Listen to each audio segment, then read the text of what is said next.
What is happening? What is happening? What is happening? Welcome, everybody. This is Friday, your favorite day of the week. We talking about some cars today. We're about to get this room started in just a moment. Gonna do a little bit of pinging because if you hear in the background, my other phone is ringing. We do this room each and every Friday, 3:15 Central Standard Time. Started at about 5 minutes early. Going to be talking about car sharing, talking about Turo, talking about HyreCar, private rentals, and more. Take a few moments, ping a few friends in, let them know we are all the way live, and we will do it, and we will not talk that jive. So for those that don't know, my name is Chris Monroe, the student master teacher, Mr. I Stay Woke. And I do some real estate investing out of St. Louis, Missouri. I also have a fleet of vehicles on the app called Turo.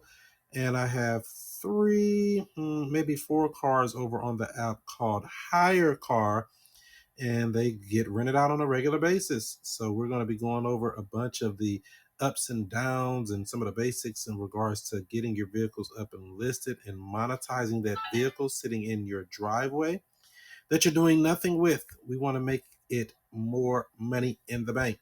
So as you see the greenhouse at the top, the Future Cash Flow Club, that's what we talk about in this club, getting your cash flow all the way up, whether that's through real estate, crypto, um, Turo, you name it. We want to help you get to the bag. So if you can, take a moment, ping a few friends in, let them know we are all the way live, and we will get this thing popping because the money keeps flopping. Hope the money ain't flopping. So yes, so like I said, I have a few vehicles up on the app called Turo. Been on it for about a little over a year now. Started off with my own vehicle, had a Nissan Rogue, a blue Nissan Rogue that was my own vehicle. And I said, well, let's just buy another car and put this one up on the app called Turo. So that's what I did. I put it up, and I've been through a lot of ups and downs, trials and tribulations when it comes to this business. I've had some good renters, and I've also had some shady renters. You're dealing with the public, so you really never know if they're any good until they get in. You know, there is some things you can do to kind of screen these people that basically, have been good. They've been good. They've rented the car. They brought it back clean. Some people even brought my car back cleaner than I gave them. And I'm like, wow, why can't everybody do that? But that's not a natural thing. Sometimes people bring vehicles back kind of trashy. I've had people that smoke in vehicles. I've had people with their baby kids in the back leaving crumbs all in the seat and all type of mess. So it's all part of the business. Depending on who your clientele is, you can rent to business people. You can rent to locals. Like some people say, I don't want to rent to locals. I only want people coming from out of town, like from the airport and things like that. So it's a lot of ways you can structure and do this business. It's all about you setting up a good business plan and attacking it and whacking it. What up, Jay? How are you today? Hey Chris, happy Friday. Hey everyone in the audience. How are you guys doing today? I hope you guys are doing good. I know you are. All your cars are rented out. I actually just dropped something off right now. I'm on my way back home to relax for the weekend. Everything's gone and nothing comes back for about 2 weeks. So Wow. So how do you get them to do such long-term rentals? You don't get the 2 or 3 day people or anything like that? I do, but a lot of people are coming in town, to visit family, like due to their flights, I guess, being canceled over the holiday season. So a lot of people are kind of flying in. Rentals were extended. Some of my partners actually decided to keep some of their cars to be able to get around. So I have about 11 cars out right now, and the other, what was it, six, which are people that I actually take, kind of take over their cars to kind of help them cover their payments. They're actually using their vehicles right now. Okay, so that makes perfect sense because Yeah, the flights got canceled. Did you get a uptick of rentals when the flights were canceled over the holidays and stuff like that? So all my cars were rented. Some of them did go out. And they so some people that did make it in, they did have rentals. They kept them, but we had some people that reached out or had Turo reach out to kind of make sure the dates were okay to change and stuff. So we went ahead and honored it because we didn't really have like we had like 1 or 2 day rentals, so nothing really conflicted, if that makes sense. And then I think we probably had like two people that it did conflict with, but Toro went ahead and I guess accommodated them and found them a new, like another a host to host them. Okay, that makes sense. Yeah, because a lot of times they'll call and say, "Hey, yeah, we have order or we have a driver that needs a vehicle and we want to fulfill it because I guess somebody else cancels." Have you ever had to cancel a order when somebody come in? Um, no, I haven't honestly. Like, Turo's pretty good. I've had a guest come to me because like another host has canceled on them. But as far as like any, like I really don't get many cancellations. And if I do, they cancel the day of, and then they come back like, oh, like my family give us like the sob story, like, nah, I prepped that car. That car was ready to go, and you didn't show up, so you getting charged. Exactly. And I found that a lot of people seem to cancel a rental because they'll find out that maybe the driver's only 21 or something like that. And so they don't really want that high risk driver in their vehicle. Have you seen stuff like that as well? Yeah, actually, I had a girl that I went to high school with. She had reached out to me. She was about 2 grades younger than me. And I guess I don't know why, but they canceled her rental. And I mean, we ended up doing it. And then later, when I found out, it was because I guess Turo, I mean, whoever the host was, just really didn't want to host them or whatever. But like I said, no, I get a lot of older people. I want to say I've had one young girl, and she flew in from where did she fly? She flew in from somewhere like Australia or Europe or something, and she smoked bad in the car. And Turo didn't believe me, and I didn't get any money as far as like the cleaning of the detail of the vehicle, because she swore up and down she didn't smoke. She was like, I'm young and blah blah blah. So yeah, but other than that, I don't get a lot of young people. I get a lot of older people now. So what do you mean Turo didn't believe you? What did you have to do to show Turo that someone smoked in the So vehicle? I submitted all kind of evidence. I gave them, the ashes. She left the receipt of the cigarettes in the car, everything. And Toro was like, no, like, I mean, no, we'll give you $50, but we had to. The smoke was just so overbearing. We had to get the car like fully detailed. It was actually a Range Rover, which I no longer have. It was a Range Rover, and it was a like really nice 2 door, and she smoked, and it was just stuck in the carpet, the leather. She burned this one of the seats, and we submitted all of that, and Tora was like, she said she didn't smoke. So we're going to honor, for you to get it cleaned, and as far as the detailing, you're on your own. That's crazy. Yeah, that's the thing I've noticed when it comes Yeah. um not just Turo, but HyreCar is actually probably a little worse when it comes to that from what I've seen so far. Because I don't know if you heard last week, I got one of my cars back that been gone since October 8th. Just got it back because the lady basically decided around Christmas time she didn't want to pay her rental anymore. She said, my kid's Christmas is more important than paying for this car that I've been driving around for 2 months. So I turned her off and got my car back. And so the days that she didn't pay, that let her stay, I let her keep it a few days too long, probably thinking, oh yeah, I'll just get it back from her. Oh, she'll catch it up because she's had it all this time. Yeah, right. So lo and behold, I found out that HyreCar, the other app, says that no, well, we got to collect it from them first before we reimburse you. So I guess it's a little bit different on Turo. They would have just paid it, and they would have went back later to collect from that driver. Versus HyreCar is a little bit different. They want to collect first and then give you your money. Now, if they're not able to collect, what am I going to do? Yeah, see, I haven't used HireCar. I don't know. Like, I'm just so comfortable with Turo. Like, I'm not knocking HyreCar or anything, but when I kind of dig on there, I didn't like some of the stuff I seen, so I just really been riding it out with Turo. Now Turo they all got some little stuff, so you got to watch out for all of them. I had a car go out. When was this? Either November or October, one of those months, and the plate was expiring. So the lady had it rented, and she didn't bring it back in time for me to put a new sticker on it, and so Turo charged me $100 for having an expired license plate. Can you believe that? How they gonna charge me for that? That's crazy. Usually, I Yeah, have a car right now that I guess had out. When I got it honestly, it was my fault. I actually just had that happen to me. I had a car. We just recently got the plates. I have an Audi A7, which is the car that's in my profile picture, and car went out. My VA never updated when we got the new plates. Sent everything over to her. She never updated the new plates.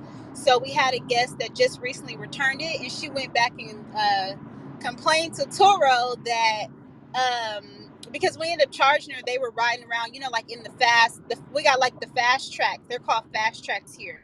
And she was riding around in the little lanes, and we ended up sending her invoice because it was a total of like I want to say like 20-30 bucks or something from them riding in the fast lane to the traffic.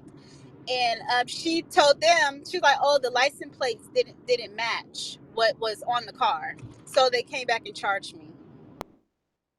that's crazy. So yeah, this is always a reason for these people to try to find a way to extort or extract money. I guess the first one was better. Extort money out of you and make you pay for things. So I always tell people to be careful and read the fine print and be careful what you tell these people because what you say will and can be used against you in their own made up courts. So I want to welcome everybody. This is the Future Cash Flow Club. We're talking about before you rent your car out on Turo. Dot dot dot. We got some for you. But I want to say what up to Miss Janelle. How are you? Happy Friday. Happy Friday, Chris. Happy Friday, Jay, and everybody in the audience. It's Friday, and I'm very happy about that. Uh-oh, that mean you getting that money. Must be getting paid. Let me borrow $5. Oh, you got way more than me. But it's Friday. It don't mean now I can't borrow, so I can't borrow $5 because you say I got more. See how you do me? That's messed up. Buddy guy. I know that's right. So yes, do you have your vehicle out on Turo now, or is it sitting in your driveway doing nothing? It's out. It comes back tomorrow morning, and I need to see about trying to get it out after it comes back because I don't have another reservation right now until February, and the one in February is for almost 2 weeks, which is good. But I need to get the rest of January rented. So that's what I wanted to ask you. So in the event you know that this vehicle is out, do you send a message to your driver asking them if they are looking to extend, or do they plan on returning tomorrow morning? I don't ask them that. I just give them the checkout instructions. And I guess I didn't or I never do because they're usually tourists that tell me in advance they're coming. They're flying in for, go up to the mountains. So I just never thought to ask him if he wanted to extend it. So that's a good strategy to use. So I'll have to start thinking about that next time. Yeah, we try to ask them every time, are you planning on returning or would you like to extend? And they're like, oh, I can extend? And I'm like, yeah. And they extended 3, 4, 5 more days, and I'm happy. What about you, Jay? Do you do something like that? Yeah, typically I have my VA send a message about 3 or 4 days before it's due to return. Just because like I like to be able to plan my schedule so I know, like I still do drop off as far as the airport, but everything else is really pickup. From my sorry, I had a call coming in, but I mean I still do like airport drop off. So when I do sometimes know how my is going to play out for the week, like if I know my cars are out, just so I can kind of know like, all right, if I have to go pick it up or if I need to send someone to pick it up. We do ask about two before check-in. Most definitely. So yeah, I like to try to see if they want to extend it because some people don't even realize they can extend it. They're thinking, oh, I got to get it back. Oh, I got to get it back. And I'm like, would you like to extend, or are you planning on returning? And many times they extend from there. And I'm like, great, because I'd rather for it to stay out with the person that's already got it than try to bring it back, clean it up again, prepare it again, send it back out again. I mean, that stuff gets repetitive, but it's all about setting up a good system. So hopefully everybody is doing good this weekend and got some good things. But Janelle, what do you think? Before you rent your car out on Turo, what should someone be thinking about? First thing they'll want to do is look at the terms of service that Turo has so they can clearly understand what the expectations are and really how to, I hate to say it this way, but get additional monies from your rentals. I don't want to say I hate to say it that way, but like I got an additional $250 over Christmas because someone was smoking in the car. So it's really important to understand how not to leave money on the tables. And so once again, reading those terms of service, and then also reading the terms of service about the additions that you can offer your guests. Like some people offer car seats, some people offer sleeping bags. So it's really important to understand all of that, plus the insurance and everything else that comes with reading the terms of service and agreement, as well as the qualifications of the vehicle. And then they should also be thinking about the entry point, how to, what kind of car do they want to use, what are their, what's their financial position, and creating a business plan, and then also getting a coach to help them walk through it. So I know it's a lot, but those are the things that they should be thinking about before entering into this Toro space or any car rental, car share space. Now you mentioned you know, people smoking in vehicles. Do you put up those little non-smoking stickers in your vehicle? I don't. What I have started recently, per my training with President Leo, is I'll tell them at the outset with my welcome message. So whenever I get a reservation request and I accept it, then I have a welcome message and it explains everything that needs to happen. And within that message, I let them know about the no smoking. But I do not have any signs that I've created. Yeah, I put some little stickers up. What about you, Jay? So I was just about to say, Turo, they send you, if you guys check your email, I believe it was in my spam. So they do have something where they send out like those little hang tags that go up on the rear view mirror that you can hang up.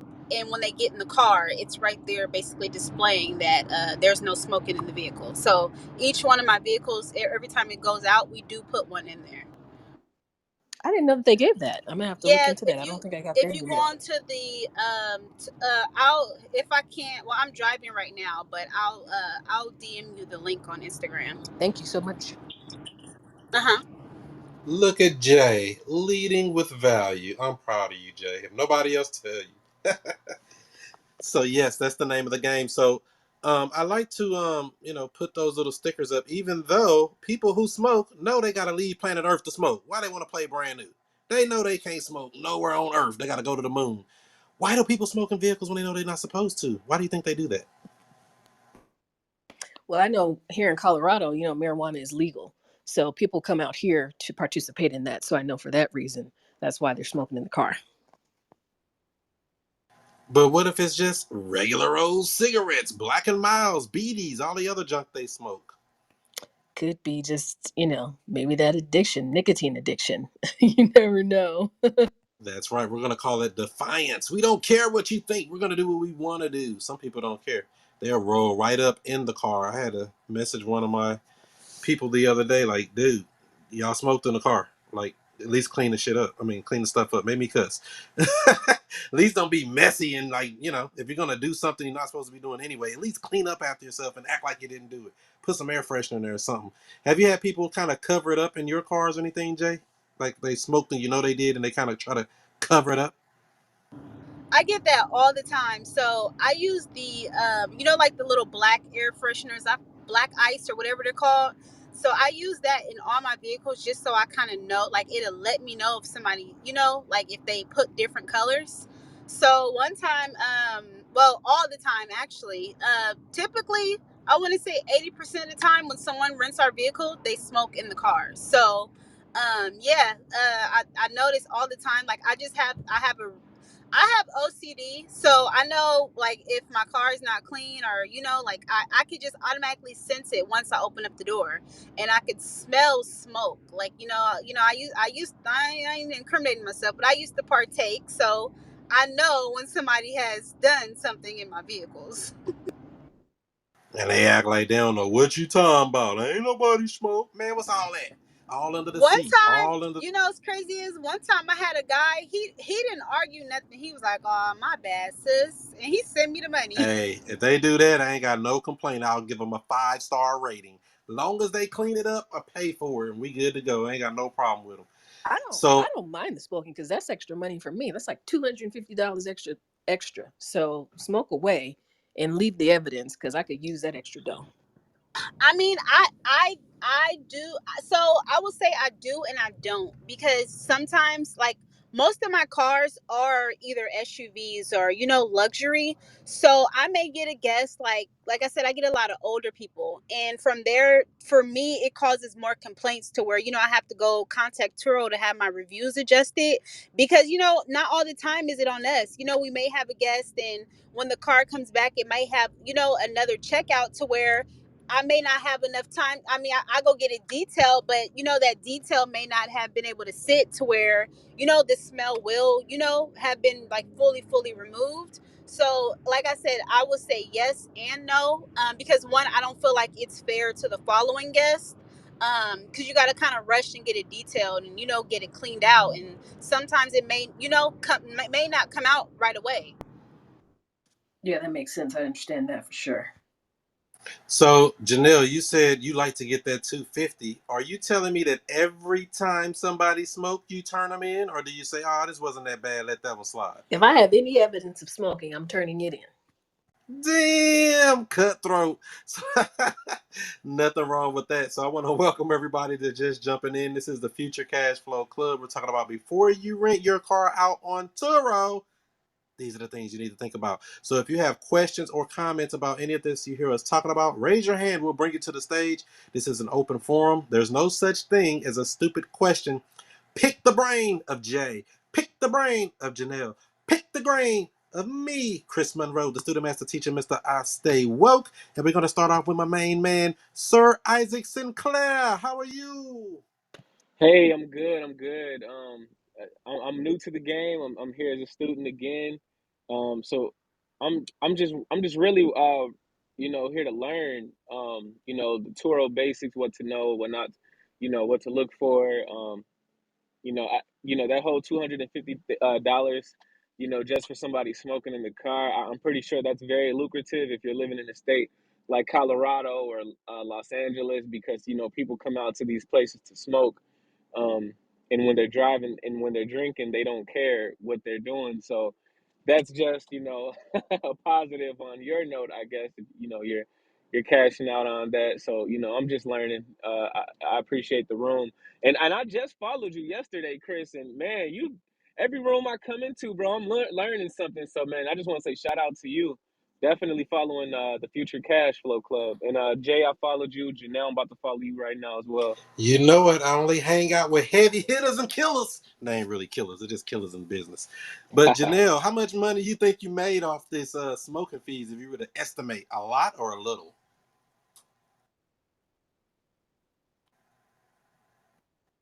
Somebody would call her right in the middle of it. What about you, Jay? You think you made a lot of money off these smoking fees, or it's kind of been minute? Like Janelle said, I turn everybody in. So, yeah, on average, most of my reimbursements are either the vehicle not being clean, how I was giving it to them, or smoking fees. So, yeah. Well, get that money and laugh like it ain't funny. So there you go. Yeah. Did you have any specific questions for now, sir, or are you just still listening in and you'll come up with something in a little bit? Yeah, I'll come up with something, but I'm definitely listening in right now. Well said, well said. Well, you're in the right place. You see, I don't play around out here. I'm trying to help everybody get to the bag in 2022 and make it do what it do. Sima, what up, my man? What's going on? This is an interesting room. I'm happy you brought me up on stage. How you guys doing? I'm just trying to make a Yeah, $12. You know how it is. Yeah, I do. Actually, I'm doing that right now. Actually, I trade options on the market as a seller, so it's helped me out. And I'm taking and using some of that money to go on Turo. I avoid enterprise like the plague, and they did me dirty 3 different times. And I keep saying we need a black-owned car rental company. And I think Turo is our portal to get in that type of industry. And I'm just trying to figure out. I live in the Bay Area, and I'm trying to figure out what are the best markets to do that in, and what is the the biggest thing I should know about either purchasing cars to rent specifically on Turo or actually using one of my own vehicles to put on Turo, because I'm new to it and I don't know the risks except for somebody can wreck your car and insurance. But I don't even know how much insurance costs if you're doing Turo. I don't know any information about that. So So Sim, what part of the Bay Area you're in? Because I'm in the Bay Area as I'm in well. Frisco. Okay, I'm in Antioch, California. So I mean, you can link with me. I have currently right now I have 17 cars on the platform, and I'm a power tour host. And yeah, so if you're looking for someone to mentor you, coach you, I could possibly be your person. I do one-on-ones. I have a few mentees in the Bay Area where I actually take them with me on, check-ins, check-outs, to so they can see the process and get started. Did you say 17 Yes, I cars? currently have 17 cars on the Turo platform. Heavy hitter. So like, wait, do you have like a lot or something, or do you uh, 17 cars? How long did it take you to come up with that? I'm curious. I mean, that sounds like a pretty That's big you. accomplishment. You have to get into my inbox. But yes, I do have 17 cars, and I do have partners where like I said, I help other people. I take over other people's payments and help them cover their payments for a few weeks of the month, so they can be able to pay their car notes. Especially Okay. if he's right in your market there, or real close to you, Sam. You need to connect with Jay because you'll be plugged in all the way. Because this whole thing is wide open. And coming back to your question, this insurance and stuff, that's really the biggest risk. You say, what's the worst thing that can happen? They could total a car. That's probably well, it might not even be the worst thing if you bought the car right, because you can still make money on a totaled vehicle. So it's a lot of ways to make money in this business. Definitely tap in with Jay and what she's doing, because she can show you the insider tips right there, hands on, and you'll be ready to go, my man. Yeah, I appreciate it. I'm about to go ahead and tap in because yeah, I'm not gonna stop there. I'm going to vending machines and everything. It's after 2020. If you're not trying to make some money out here, I don't know what's going on with your head. And I want to be clear, Turo is just one platform. They got HyreCar, Get Around, and all these other things and other ones in different markets depending on where you are. But Turo just happens to be the biggest one. So, these are all different platforms, and all they really do is market and provide some protection or insurance packages for people, basically. So, yeah, tap in with the industry, and you'll be like, wow, they've been making all this money all this time without me. Get in the game, my man. So, thanks for coming up. Well, let's see, who do we got over here? My man JP, what up? Chris, what's good? What's going on, Man, y'all? I don't know if y'all can hear me. I'm going through the airport right see, now. look at you How y'all taking doing, big man? trips and everything. You got so many rentals going on with your cars. You can go take big trips and leave us behind. I see. I don't know about all that, man, but just hustling and grinding. Trying to make $1 out of 15 cents like everybody else. I know it. So you're on Turo and HyreCar, correct? Yeah, on tour and hire car. I'm thinking about deciding to pivot away from hire car. Give me 1 second, Chris, because he's a little busy right now. I'm gonna try to get to a little quieter Okay, space. you All right. good, you good. So let me see here. Who was next? Deanna, Miss Vaughn, how are you? I'm well. How are you? Better than I deserve. So I have a question for the more seasoned Toro host on here. I am hosting. I jumped on Clubhouse, learned about the platform, got excited, and immediately started making money. That was like back in May. And I jumped on with a Pathfinder in the Pittsburgh area. Well, my Pathfinder got so much utilization, and I do real estate. At the time I was a full-time agent. I had to get another car. So I went all big and got me a Jag truck thinking that this is going to make even more money. So the piece of advice that I'm going to offer out is the Jag hardly got any utilization. Know your market. That Pathfinder, that everyday vehicle, was utilized 90% of the time versus the Jaguar that got rented out every now and then. But nonetheless, the Pathfinder paid for the Jag, so that's a wash. My question for you guys is, I got really excited. I jumped in and immediately started making $1,000 a month on one vehicle. So I started looking to scale up. Then we got into these winter months and the utilization completely plummeted. So how do you deal with the seasonality of this industry? I wanted to like kind of think about it, troubleshoot it before I try to scale up. I'm no longer in the Pittsburgh area. I'm in Atlanta, so I know it's a different market here. I'm just trying to get some advice. So the main thing I always would say is purchasing the vehicle properly from the beginning. If you buy below retail at a wholesale price, even if something happens in the marketplace, it's not going to kill you or destroy you right out the gate. Now, if you're trying to make a high car payment on something that's not being rented, that, my friend, can be a deal killer. That could be a huge problem. And, I always like to start there first, getting the vehicle at the right price first, because you can adjust even if you need to, if you rent it for cheaper or whatever, because it's a race to the bottom. And that's what you were talking about, I guess, when you say a lot of the utilization went down because Yeah, there's well, more. keep in mind, I'd still always need a car because I need a car to do my primary business. So it really wasn't that much of a wash. It's just that I'm happy I didn't try to scale up too fast and just select, vehicles that I thought people wanted because the eye opener is Nissan is huge in that market. And I didn't know that. I thought I would get a little bit more out of the truck, but it didn't really bother me because the truck is a business vehicle for real estate. Yeah, and I like SUVs myself, to be honest. Most of my fleet is SUVs. I have, what, two cars and the rest SUVs, because I just feel like people that are, they'll spend a little more money on a SUV than they would on a car. What do you think about what she's saying, Jay?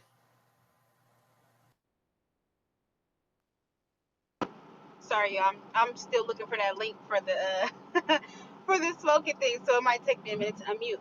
But when I got started in the game, I wish the way I learned was I was in this, in this group. I got on when ClubHouse first started, and I was just listening to Chris and President Leo in here dropping, like how much, like they were making on Turo.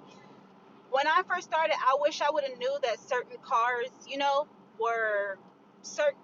When I started, I just started getting cars. I was just getting whatever I thought worked, and some of them actually, didn't work. To where right now my Audi A7, I just found out that the transmission's going out. So that I'm taking a big loss on it because one, it is financed. So I would honestly say, do the research in your market. Find, I won't say what works for you, but find what works for, like, research what car you see, you get what I'm saying, like that may not be on the platform, or that's rented the most. And like that's what I learned to do. And when I do that, I grab cars that I see that's already on the platform, and I'm price matching to beat other prices to make sure my cars are staying rented. That's just my personal, how it works for me here in California. So yeah, that's a mistake that I made, was just getting what I thought looked good and what I thought people would want to drive. If I can chime in, I agree with all of that, and I also agree with what you had said, Deanna, is getting the right kind of car. And what I've also found is, through my training with President Leo, is that competitive advantage is price and service. So if you can have really great service, a great car that the market is using and wants, um, and is kept, clean and running well. And then once again, like they said, get the right kind of car for as cheap as possible. That way you can lower your price below or maybe in line with your competitors. And then that will keep you going through when others are going through a slower season. You won't be having a slower season. So price and service are those things that can keep you going. So that's what my experience has been as well. Hey, Chris, can I jump in? It's Kelly. Is that Kelly? Hey, Kelly, we've been looking for you. I was on a consultation call. I'm so sorry I'm late, everybody. Wait a minute, let me do like Uncle Don. What did he say? It's a $75 late fee? Nah. Nah, go Oh ahead. my goodness, no. Oh, my heart was in the right place though, y'all. I meant to be here. But I did share the room in the hallway. So hopefully other people will see and definitely come on in as well. So what I wanted to contribute was the research part, right? When it comes to researching vehicles and your market area, um, it is priceless. The amount of money that can save you. Um, and I'll give you really quick examples. I have a couple who lives in Texas. They're in Houston, and they're like Tesla, Tesla, Tesla, Tesla, Tesla. Okay. After doing the market research in that area, guess what? The money that is more consistent is the minivan market. So even though they wanted a Tesla, the car that worked best for that market, that went on the most trips, that yielded the highest return on a monthly basis, was the minivans. And then I have another client who, she's in Florida in the Tampa market, and she wants a Kia Soul. That's great, and it's perfect for that market. But the 2022 Kia Soul or 2021 Kia Soul and the 2015 Kia Soul are actually bringing in the same dollar amount daily. They're renting for between $40 and $50 a day. So why pay for the 2021, 2022 version if you can get the 2015 version or maybe even the 2014 version at a wholesale price and it rents for the same dollar amount?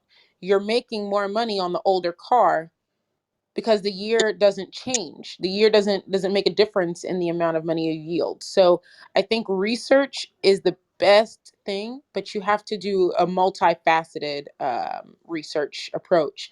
You have to compare and contrast what vehicles are doing the best, what vehicles, of course, are getting rented the most. But as far as acquisition goes, compare and contrast years and mileage. Is a car that you get with, I don't know, 70, 80,000 miles, renting for the same amount of money that a car is, that has brand new, close to 0 miles? What is the acquisition point of those? What are your entry points in those?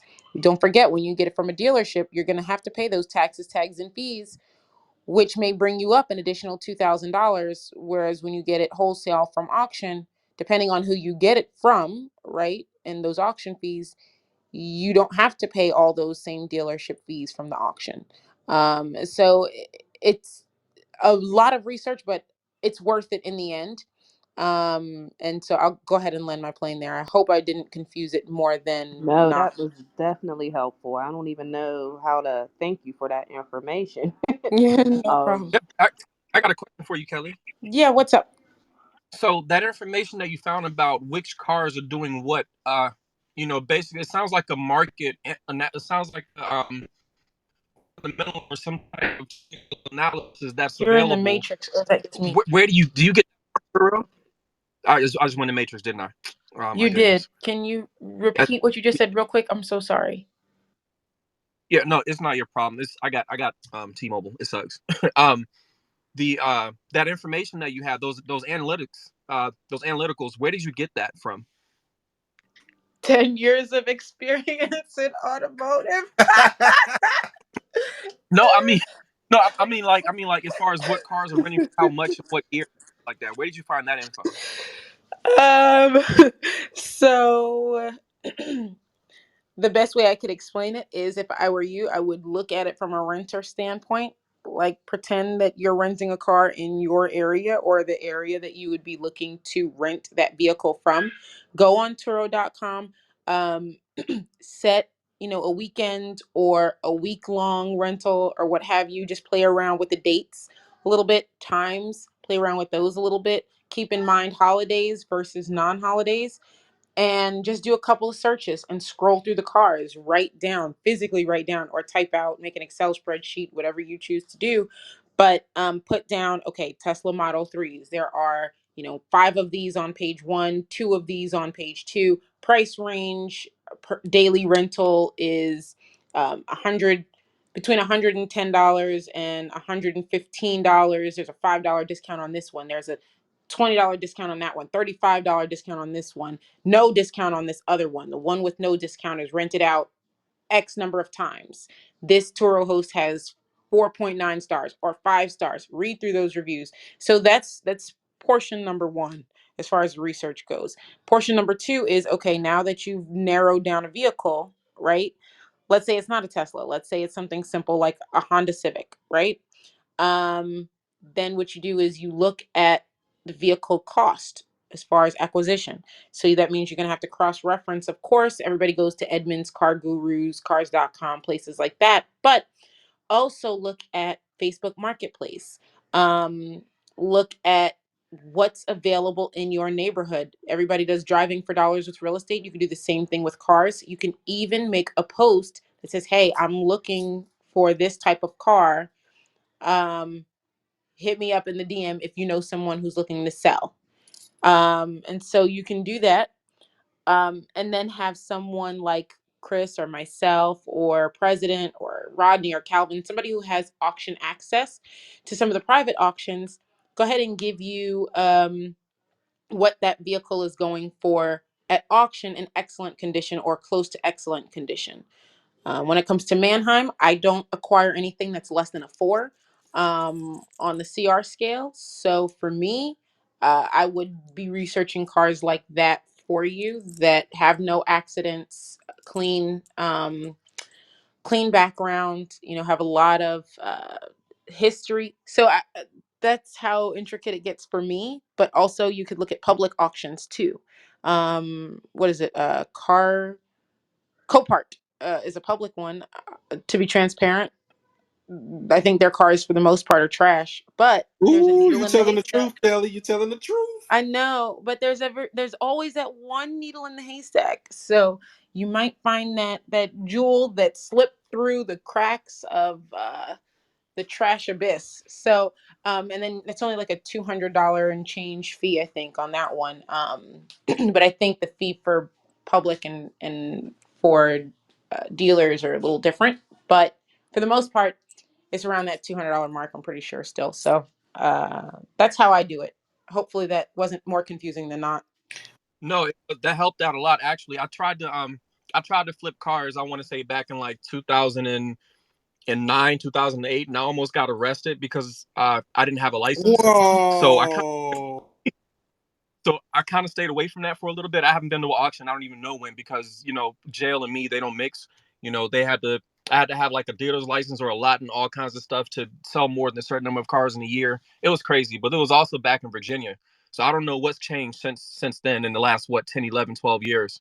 Um how hard is it to get into a dealer auction these days? Well, I'm in California now, so I've never been to an auction out this way, so I don't know anything about it out this way. Is it hard to get in there, or do you still need all those same requirements as far as like having a license and a lot and all this other stuff? So interestingly enough, I was literally just researching California 2 days ago. And for a dealer license in California, you have to read the fine print very closely, but it does not say you need a lot. It says you need a physical location. There's two different things. You can have a physical location without having a lot. They will require you to have signage with 6-inch letters. You ever gone to your computer and change the font to be at least 6 inches? It's not hard. I'm so serious.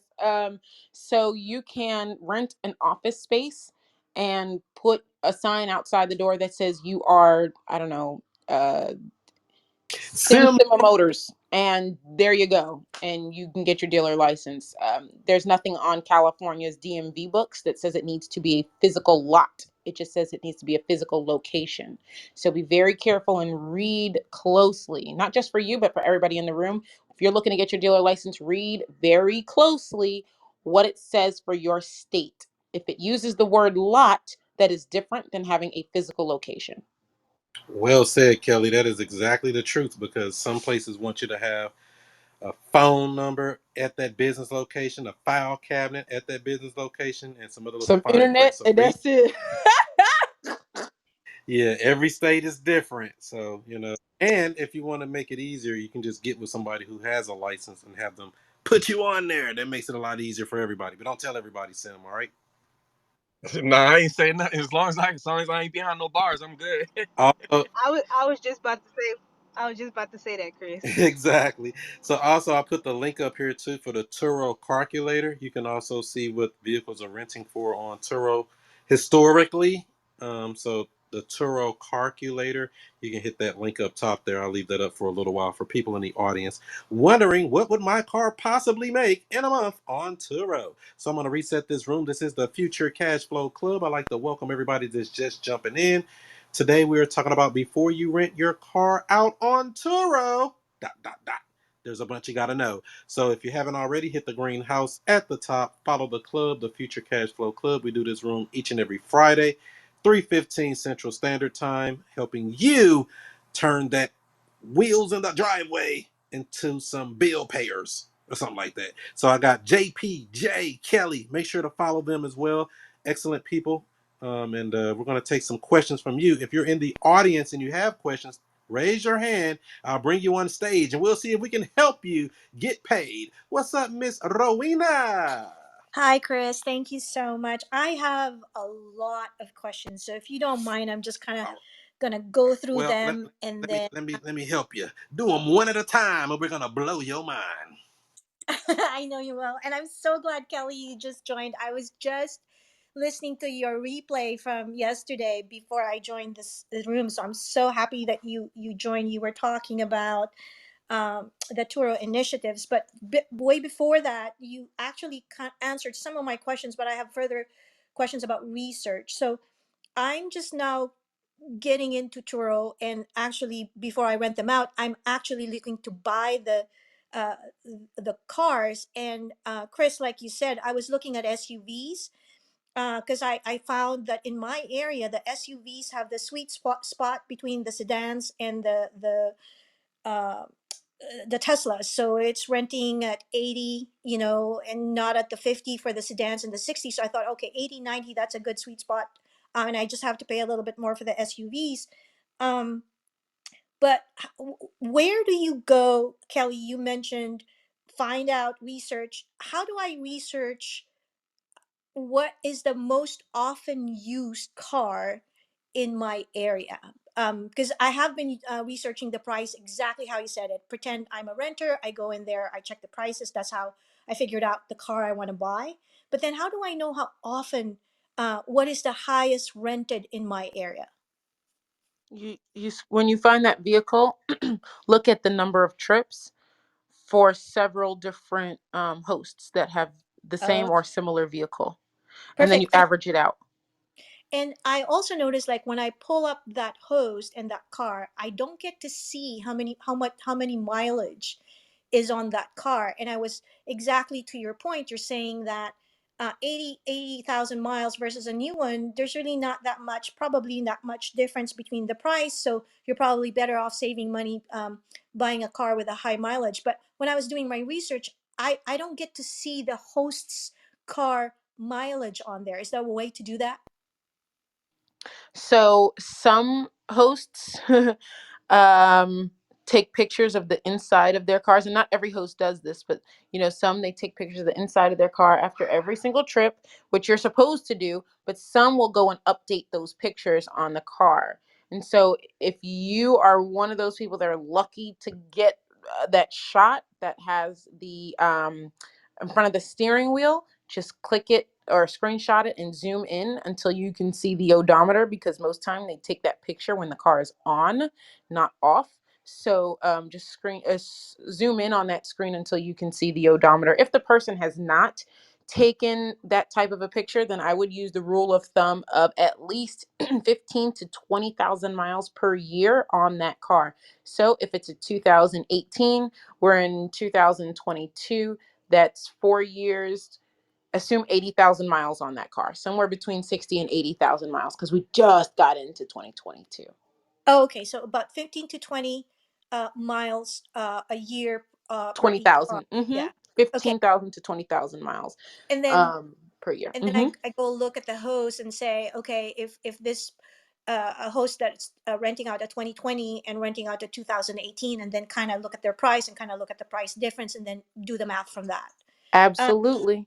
But it'll okay, probably be going for around the same. Like I said, the 2021 Kia Soul and the 2014, 2015 Kia Soul is going for the exact same price.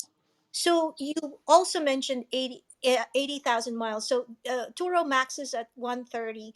So what is the highest that you could recommend? So obviously the higher the mileage, the less expensive the car. So if I'm looking at a car with 60 to 80,000 miles, is that enough for me to kind of get a return on my investment on that car before it reaches the 130? And I think the typical advice is when it reaches the 130, either sell it, go or go to another platform, No, you right? don't. You'll be grandfathered in, so you don't have to worry about that. I have cars with over 130,000 miles, but they started less than 130,000 miles when I put them on a platform. They've been Oh, driven up to that amount. They've been rolling the heck out of my cars. So, and also I want to say something about that search. When you're searching on there as a renter, keep in mind you're only seeing the vehicles that are not rented right now. There are others that may be out uh, on trips. There are others that are out on trips that you are not able to see right now. okay. Thank you, Chris. And I do have a few more questions, Oh, so I'm take your sorry to time. You take up. got it. It's all you. I just want to make it easy to uh, digest and keep it simple like a pimple. Right. Simple like a pimple. Because, thank you, honey, I Chris. got mommy brain. I would have forgotten the first question by the time you got to the second one. Thank you. Thank you so much. The other question, Kelly, is like you said, everything that you're saying is just resonating so well. So you said auction versus dealer nowadays, because I've been working with a friend who has a dealer license, and we've been bidding for the last 3 months. And if I had just gone to a dealer, I would have started by now. And I keep waiting to get the cars at the auction, thinking that that's, I'll get it for so much less. What's your advice on that? What are you seeing out there in terms of the auction prices versus the dealer prices? You mentioned it a little bit, and I wanted to see if you can expand on that. Let me give a small touch, and I'll let Kelly or somebody else Go round ahead, it off and Chris. put a touch. Keep in mind, Rowena, that's just one source to source vehicles. I bought vehicles from private party, Facebook Marketplace, Craigslist. Keep an open mind. Don't think that everything has to go through the auction. I like to be off market, just like I do with my real estate, finding the seller and make the deal better. But I'm gonna let somebody else drop something on that. Facebook Marketplace is definitely a plug. If you didn't hear that, you should be checking that out for real. Facebook Marketplace. Okay. And Kelly, what's your thought on the auction versus dealer? Absolutely. So right now we're in an overinflated market. So cars. Of course, I get a phone call. Lord have mercy. Sorry. So, because we're in an overinflated market right now, cars are also overinflated at both the dealership and the auction, especially on the used car side. So, my advice to you, if your friend has not been acquiring vehicles at auction for at least 3 years, find a different person. I know that's going to sound harsh, but it's business, it's not personal. Because when here's the thing, dealers get a lot of used cars, of course, from trade-ins, but they get a lot from auction. But dealerships go to these auctions, like my partner Calvin said last night, with a list of like 50 to 75 cars, and Mhm. maybe they'll come back to the dealership with between 3 and 5 cars. But the list was there to bid on, right? And so you have to remember two things. One, you're the small fish in a giant ocean. You will always be outbid by a dealership. Doesn't So, matter. You will always be outbid by a dealership so if the my car is a good quality car. Now, if the car is maybe not a good quality car and you may be in the running to get that vehicle, you have to ask yourself, why is no one else bidding on this? Yeah, Why is no one else who's been in the industry 10, 20, 30 years not bidding on this car? What are they seeing that I'm not seeing? right. And so those are two things that you have to ask yourself. But I would say find yourself somebody who is really, really, really good and has been doing it for years, um, or somebody who's just honed their skills on it. Because the auction never closes. It's 24 hours. You can acquire a vehicle online if you feel that entry point is perfect. You can always click that buy now button. And that's the other question I have in terms of we 2 weeks in a row he told me we won the bid and that we have to wait for the seller to confirm back with us. So we won the bid on Wednesday, and he said, "But if by Friday we don't hear from the seller, we get the car." And then on Friday, the seller comes back and says, "So we won the bid at 15,000." The seller comes back and says, "No, I want it at 19,000." So my question is, I thought in an auction, if you win, that's the price. Is that not the case? They have something called an if bid if the seller takes it. So if it's below that reserve, they can Oh, it's called an if bid. They'll say you won, sold a number 477 on an if. And you'd be like, what the hell on an I if? What's an on an if? see. I won Okay. one on an if. That's the only reason I even know. I was like, yes, they accepted my low ball bid. So yeah, it's on an if. So I guess my next question to this group, because everybody knows everybody on in this group, I want to start with 10 cars, and I don't know where to go. I went into the auction. Do you guys have anyone you can refer to me that can help me get the cars? You mean like to ship them to you, or like to win and bid and win for you? It doesn't matter. I just want to get 10 cars. So whether it's something that they Well, can bid on, I I mean, mean, will be shipped to me, or I like your I mean, I guess I should say, let me caveat that with a good price, right? Not, at a good price, not just buy it, but at a good price.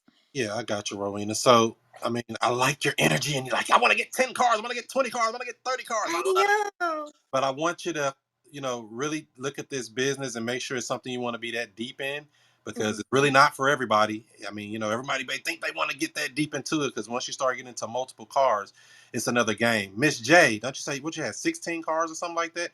Can you give us a little overview? Is it difficult? Is it easy? Is it give us a little background on running multiple vehicles on a platform like that? It's a bit of a challenge. When I first started, my goal was really to only have, like two or three, and it just grew over time. Um, I mean, I like it, but I'm in the process of where, I mean, one, you have to set a plan. I would say, find you a team that's going to help you because, you may not always want to get up and clean those cars or, prep them to get them ready to get out. I went in the mindset, with just two. I started out with two because, I didn't think I can manage that many.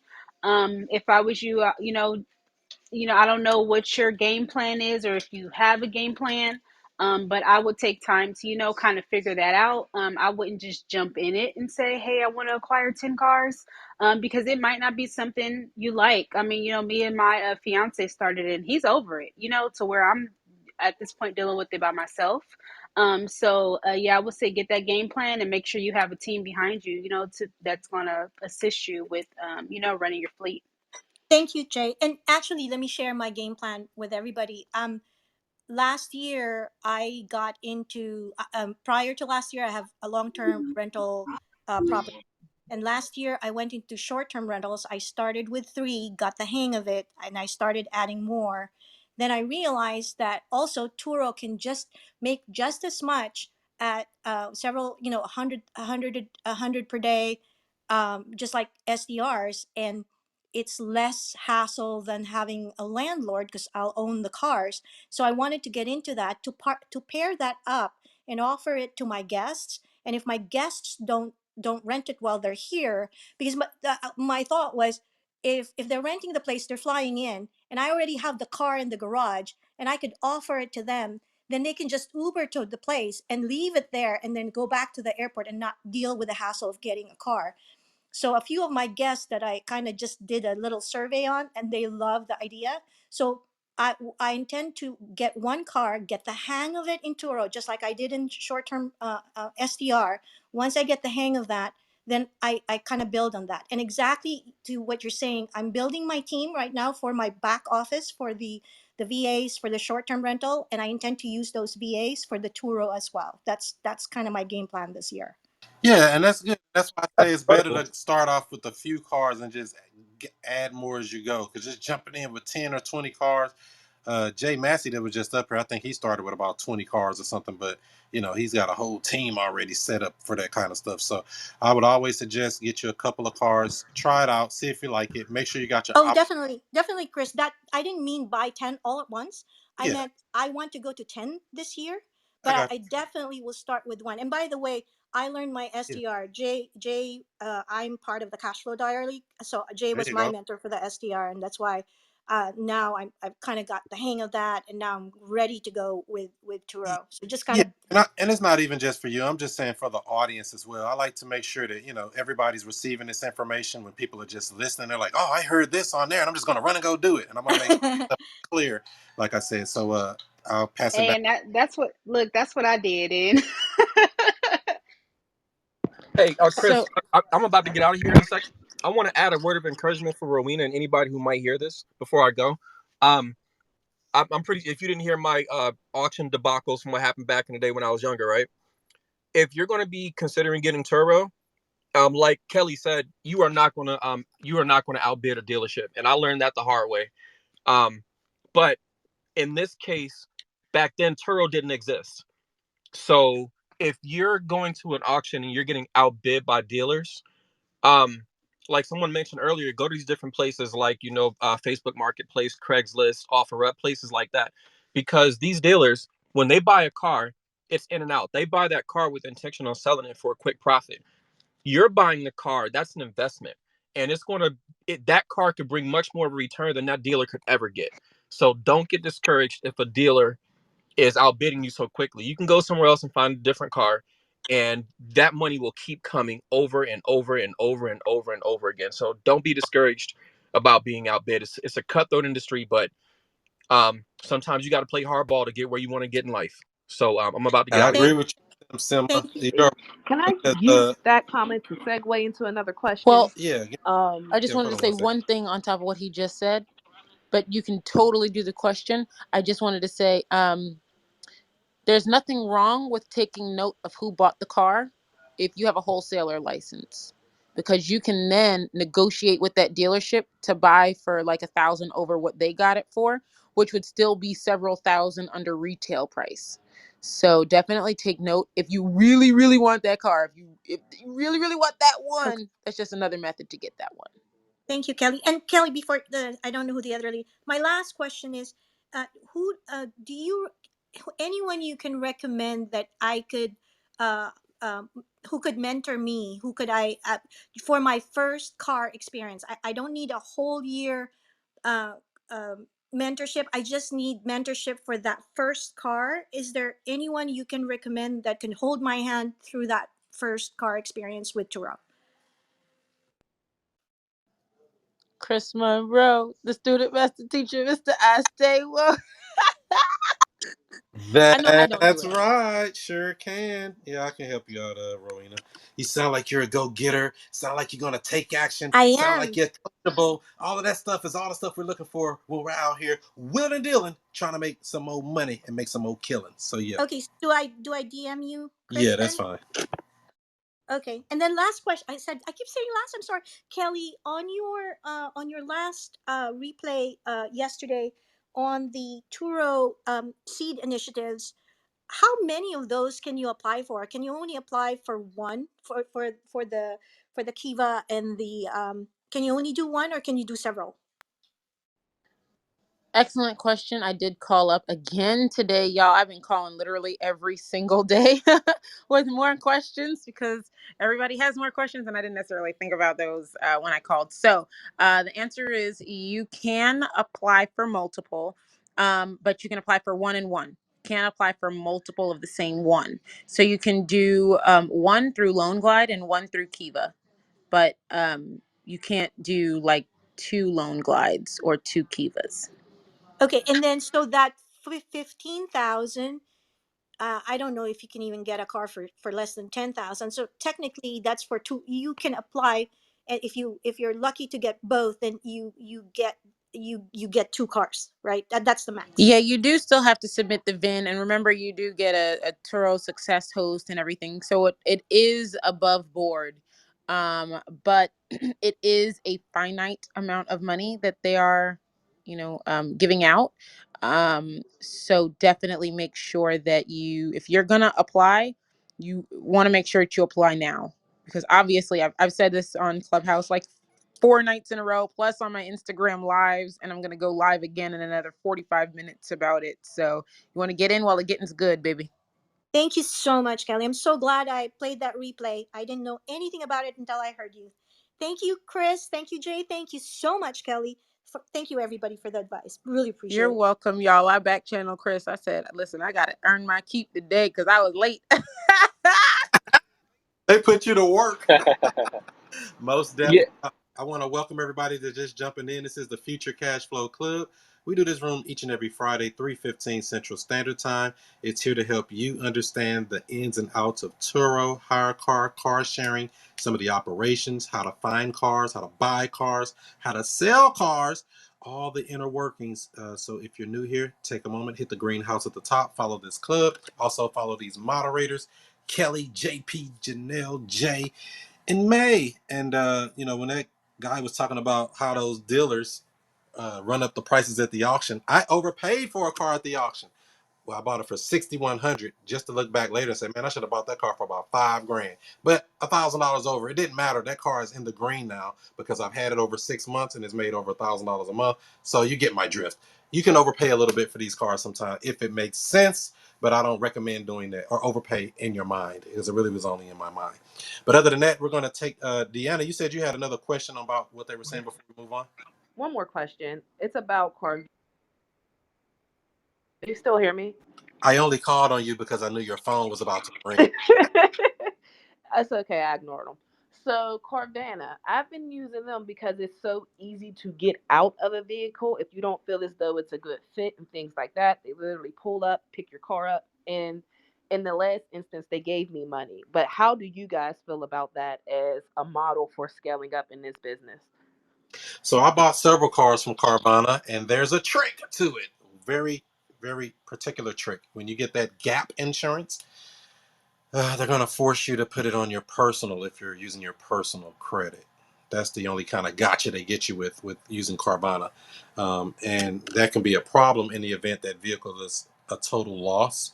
My first vehicle that got totaled last February, a white BMW, was totaled, and they basically took that vehicle, and I had to come out of pocket to pay for the $4,500 overage because they looked at all the documents. They said, "Oh, this is a personal vehicle used as a commercial, being on Turo," and they did not want to pay that gap insurance, so I had to come out of pocket to pay for it. So that was kind of not good on that. Matter of fact, there's the link above of it right there, popping up on the screen there. So that vehicle was totaled, and I had to come out of pocket with that. Now, I did have another vehicle total that I bought from them, but I had to pull a little slicky boy. I did not send any documents in that had anything to do with Turo.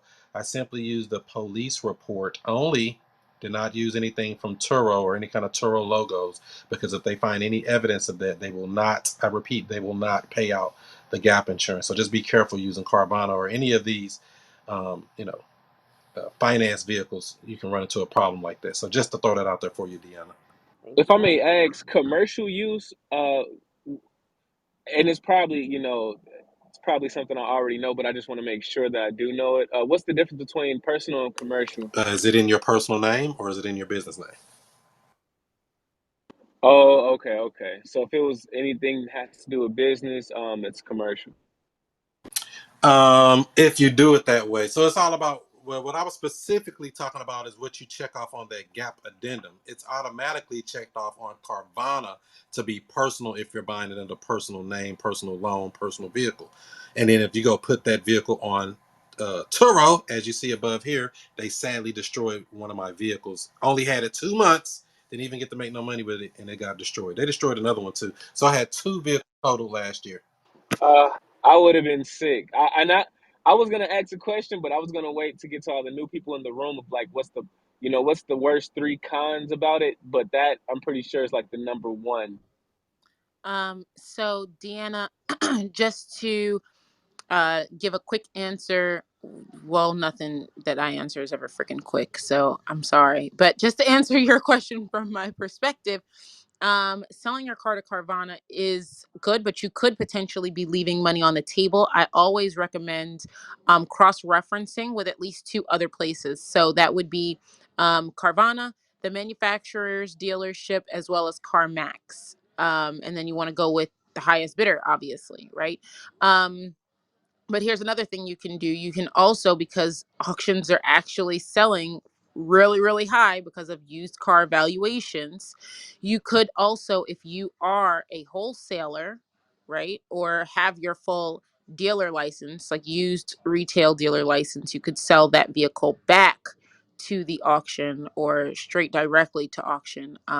So those are four options that you could go with depending on how you have your business structured. If you have your wholesale slash dealer license, then you can do that. Um, and sometimes the auction is the highest. Sometimes the auction is the highest bidder, because they know that they can jack those numbers up, right? It's full born every day. But also, like I said, CarMax and that manufacturer's dealership. A Honda Accord is always going to be worth more to a Honda dealer than it is to a Kia dealer, for example. So don't leave any money on the table. It's nothing to do, a quick drive to your nearest CarMax, or even have one of their appraisers do it sight unseen over the phone. If you don't live in an area directly near it, they may ask for you to email them some pictures along with a video of the vehicle running with the hood up, so on and so forth. But that's minimal in the amount of money, in regards to the amount of money that you can make potentially doing that. That definitely helps. Thank you. You're welcome. All right, so hopefully that helped you out and everybody else listening. Let's go to my man Anthony. Mr. Gary, how are you today? I'm doing good. I'm doing good. Better now. Excellent conversation. Very perfect timing because I'm going to get on the train to go pick up one of my cars that just came back. Can So I buy it? yeah, Can I buy it? it's been pretty busy. I'm not selling these Ah, money makers. how about two of them? Come on, stop playing. So the it's been busy out here in LA. You know, LA is a very a city dependent on mobility solutions. So it's been a nice busy month. I've seen a lot of people saying it's slowing down in their markets, but it hasn't out here. So if anybody's thinking about moving cars, you know, LA is always open. We have a lot Hey, of, but yeah, I'm just here. I'm a fly on the wall right now. A lot of great information for acquisition. So I'm gonna mute myself and pass the mic because I want to listen more. There you go. We all got two ears and one mouth. Let's use them in that order. All right, Mr. or Mrs. Zoe, not sure. Zoe, what do you know? Yeah, I just wanted to ask Kelly about the Turo Success host and what information do they need to see in order to approve you for that initiative. Awesome. So once you are approved for the loan, they pair you with a Turo Success host, or Turo Success manager, rather. So it's not something like where you say, "Hey, I'm coming with my own Turo Success host. His name is Chris," and he no, they partner you with one on their own. So, in order to qualify for the loan, though, if that's what you're asking, what do they need to see? Um, they need to see that you have, and I believe that you've been in the room with me before, but over a 620 credit score, no recent inquiries like for credit cards or other vehicles. And by recent, I mean last 2 months. Um, they need to see that you can, of course, afford the vehicle. So they need to see, they're just going to ask you, they're not going to ask for proof. Like, they're not going to ask for pay stubs, but they do ask for your dollar amount of what your monthly gross income is. So before taxes and Social Security and 401k and everything else comes out of your check. What is your gross income? Um, they also ask for your ooh, they ask that you e-sign the last page. It's going to sound silly, but you have to e-sign the last page of the application. If not, it's an automatic denial. So that's really what they're looking for. But as far as vehicle acquisition, it's the same requirements that Turo has always had.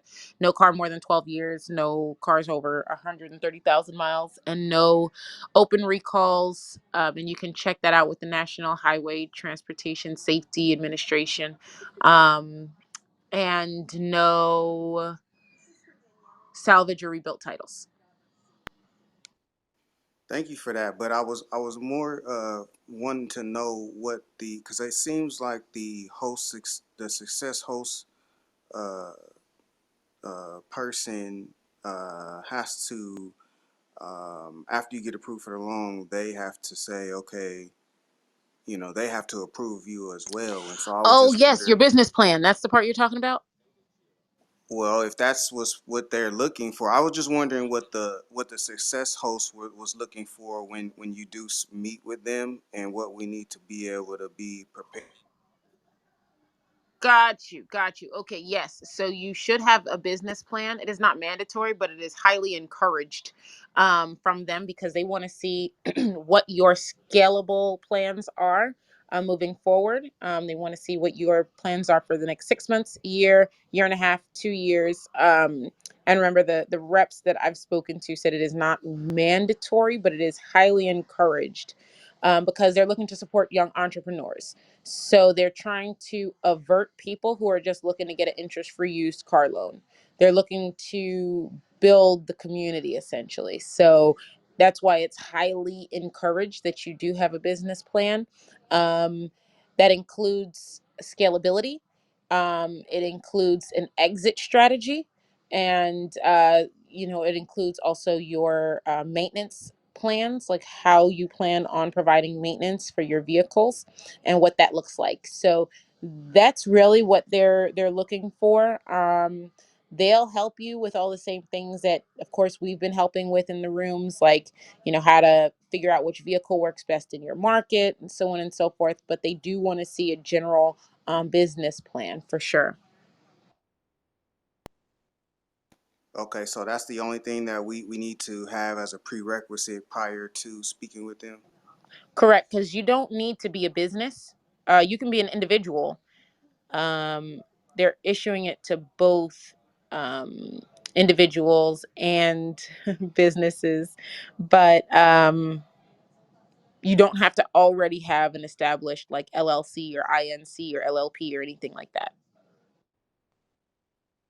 Is there any template of a business plan for this particular business model that's out there? I don't know, but I wouldn't use a template one. I would go and get a business plan from somebody, that does business plans for a living because you're going to need them to guesstimate your projections for the next, 6 months, year, all the way out to 2 years. You know what I mean? You're going to need it to be based on your market. You're going to need somebody who can do that market research on your market, compare and contrast different vehicles, and I would go with an actual person. I wouldn't do a template for this. Okay. Any recommendations? Hey, mommy. I do, but I know Chris may have some recommendations. So since it's his room and his club, I will definitely yield to him and his recommendations first.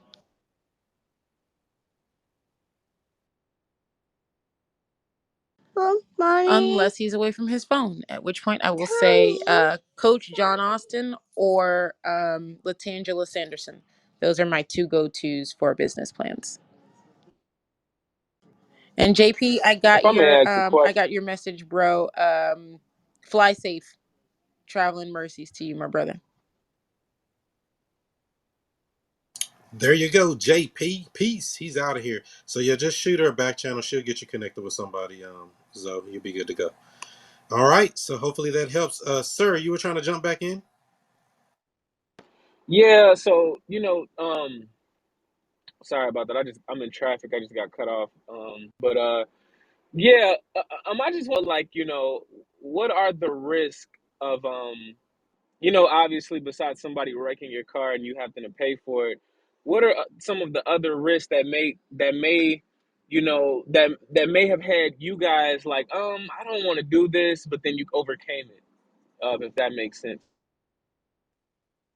I mean, if you have a good business plan and you cover all the bases, it's really virtually no risk. The biggest risk is not renting it out to anybody. I mean, when all the smoke clears, I mean, if you buy the vehicle right and it doesn't go right, you can sell it for more than what you bought it for. So that's why I say it's really virtually no risk if you have it set up right. If you have the proper insurance and it does get totaled, you still get paid out. You see what I'm saying? So if you set it all up correctly, I don't really see much risk, but I don't want to say it's no risk because there's always a risk in everything. What about you, Janelle? What do you think? Is there any risk? Can you repeat the question? I'm Is there sorry, I cut any out. risk in getting into this business?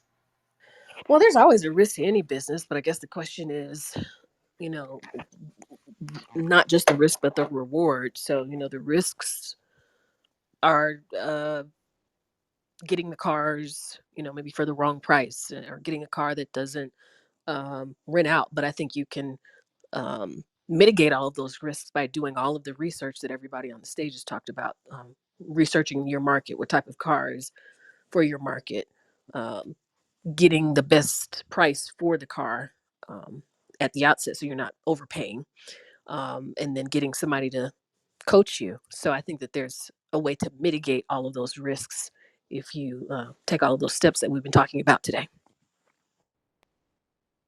There you go. Any risk you can think of, Jay? Jay out making that pay.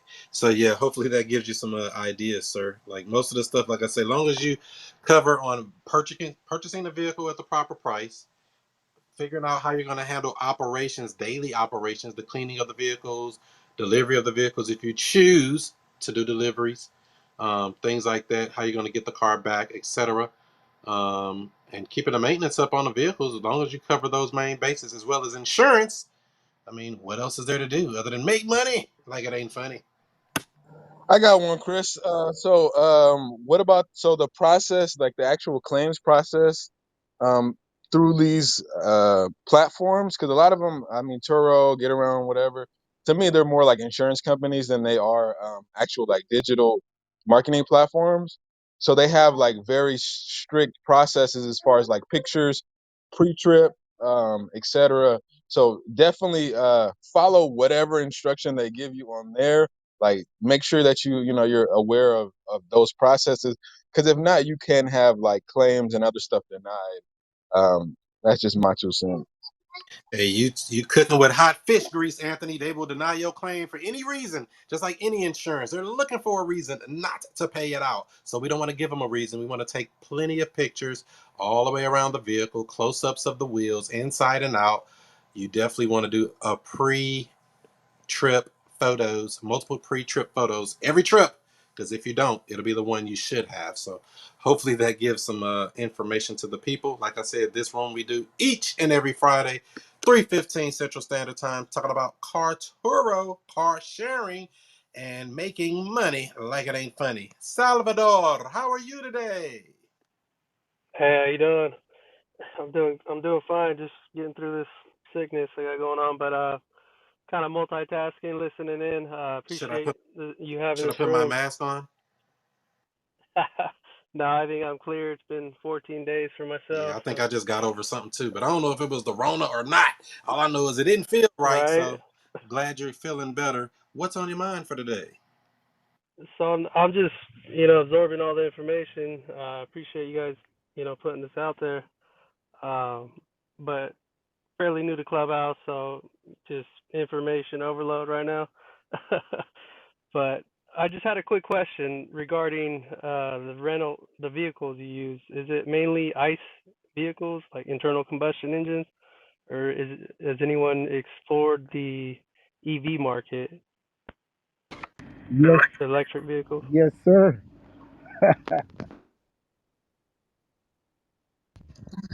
You got the Tesla King What's here going on, now. brother? How you doing? Hello, Chris, Kelly. How is everybody doing? Big Calvin in the What's building. You're going late, on? Calvin. I'm You all. got a late fee, Calvin. I know I'm at this all access tour in Miami. It's about to get crazy down here, Cool, man. cool. But tell Kelly text me. So, yeah, the EV vehicles is on fire, brother. The Mustang, we just got a Mustang on the platform recently, and that one's doing very good. It's doing over $100 a day. The EV vehicles are very good, depending on what market you are. You just got to make sure there's a charging network in that particular market. In Tampa, Florida, we have 14 cars over there. And in South Florida, we have a few cars. So the EV market is on fire. The prices have went down on them. When we first started, the Model X's was getting 400 to 500 a day. Now they're getting 200 to 250 a day. But obviously, the prices on the cars have come down since we first bought them. So the market is still on fire. People still want the Teslas. They're super hot. A lot of times that people that's going to get ready to buy them, they will rent them from you. You can partner up with Tesla too, and they will send you customers that's looking to buy the cars. So I answer your question with the EVs. You can definitely make a good play, but do your research. Make sure you're in the right area and you have a market for that. Right on. Appreciate that.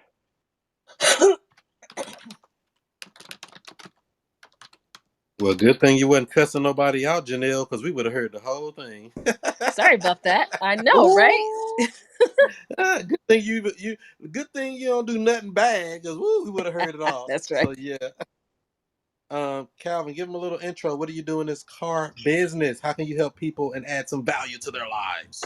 Well, I focus on car acquisition. Been doing that for the last 8 years with a company called Car Visors. We specialize in finding people cars. We have a nationwide VIP car buying service. We do, cars for rideshare, personal use, leases, new cars, used cars, anything under the sun that you're looking for cars. We do everything online, so you don't have to come to our location. We also export if you're looking for cars for out of the country. I also run a company called My Rental Guys. We do long-term rental, specialize in rent to own. We do have some cars on the platform Turo. We work with HyreCar and much of the other platforms, but my specialty is in car acquisition, trying to help people buy cars right, make sure there's equity in, making sure they make money when they buy so that they're always in a good position. If the market turns or you're not getting the car rented, it's the wrong car for the wrong market, you can always exit the car. I bought a Dodge Challenger SRT. We put it up for rental for a few months. The car went up in value. We sold the car. We made about $8,000. So we rented the car for a few months, sold the car. We actually sold the car back to CarMax and still made $8,000 on the car. So that's how we're able to acquire the cars at a great price for our clients.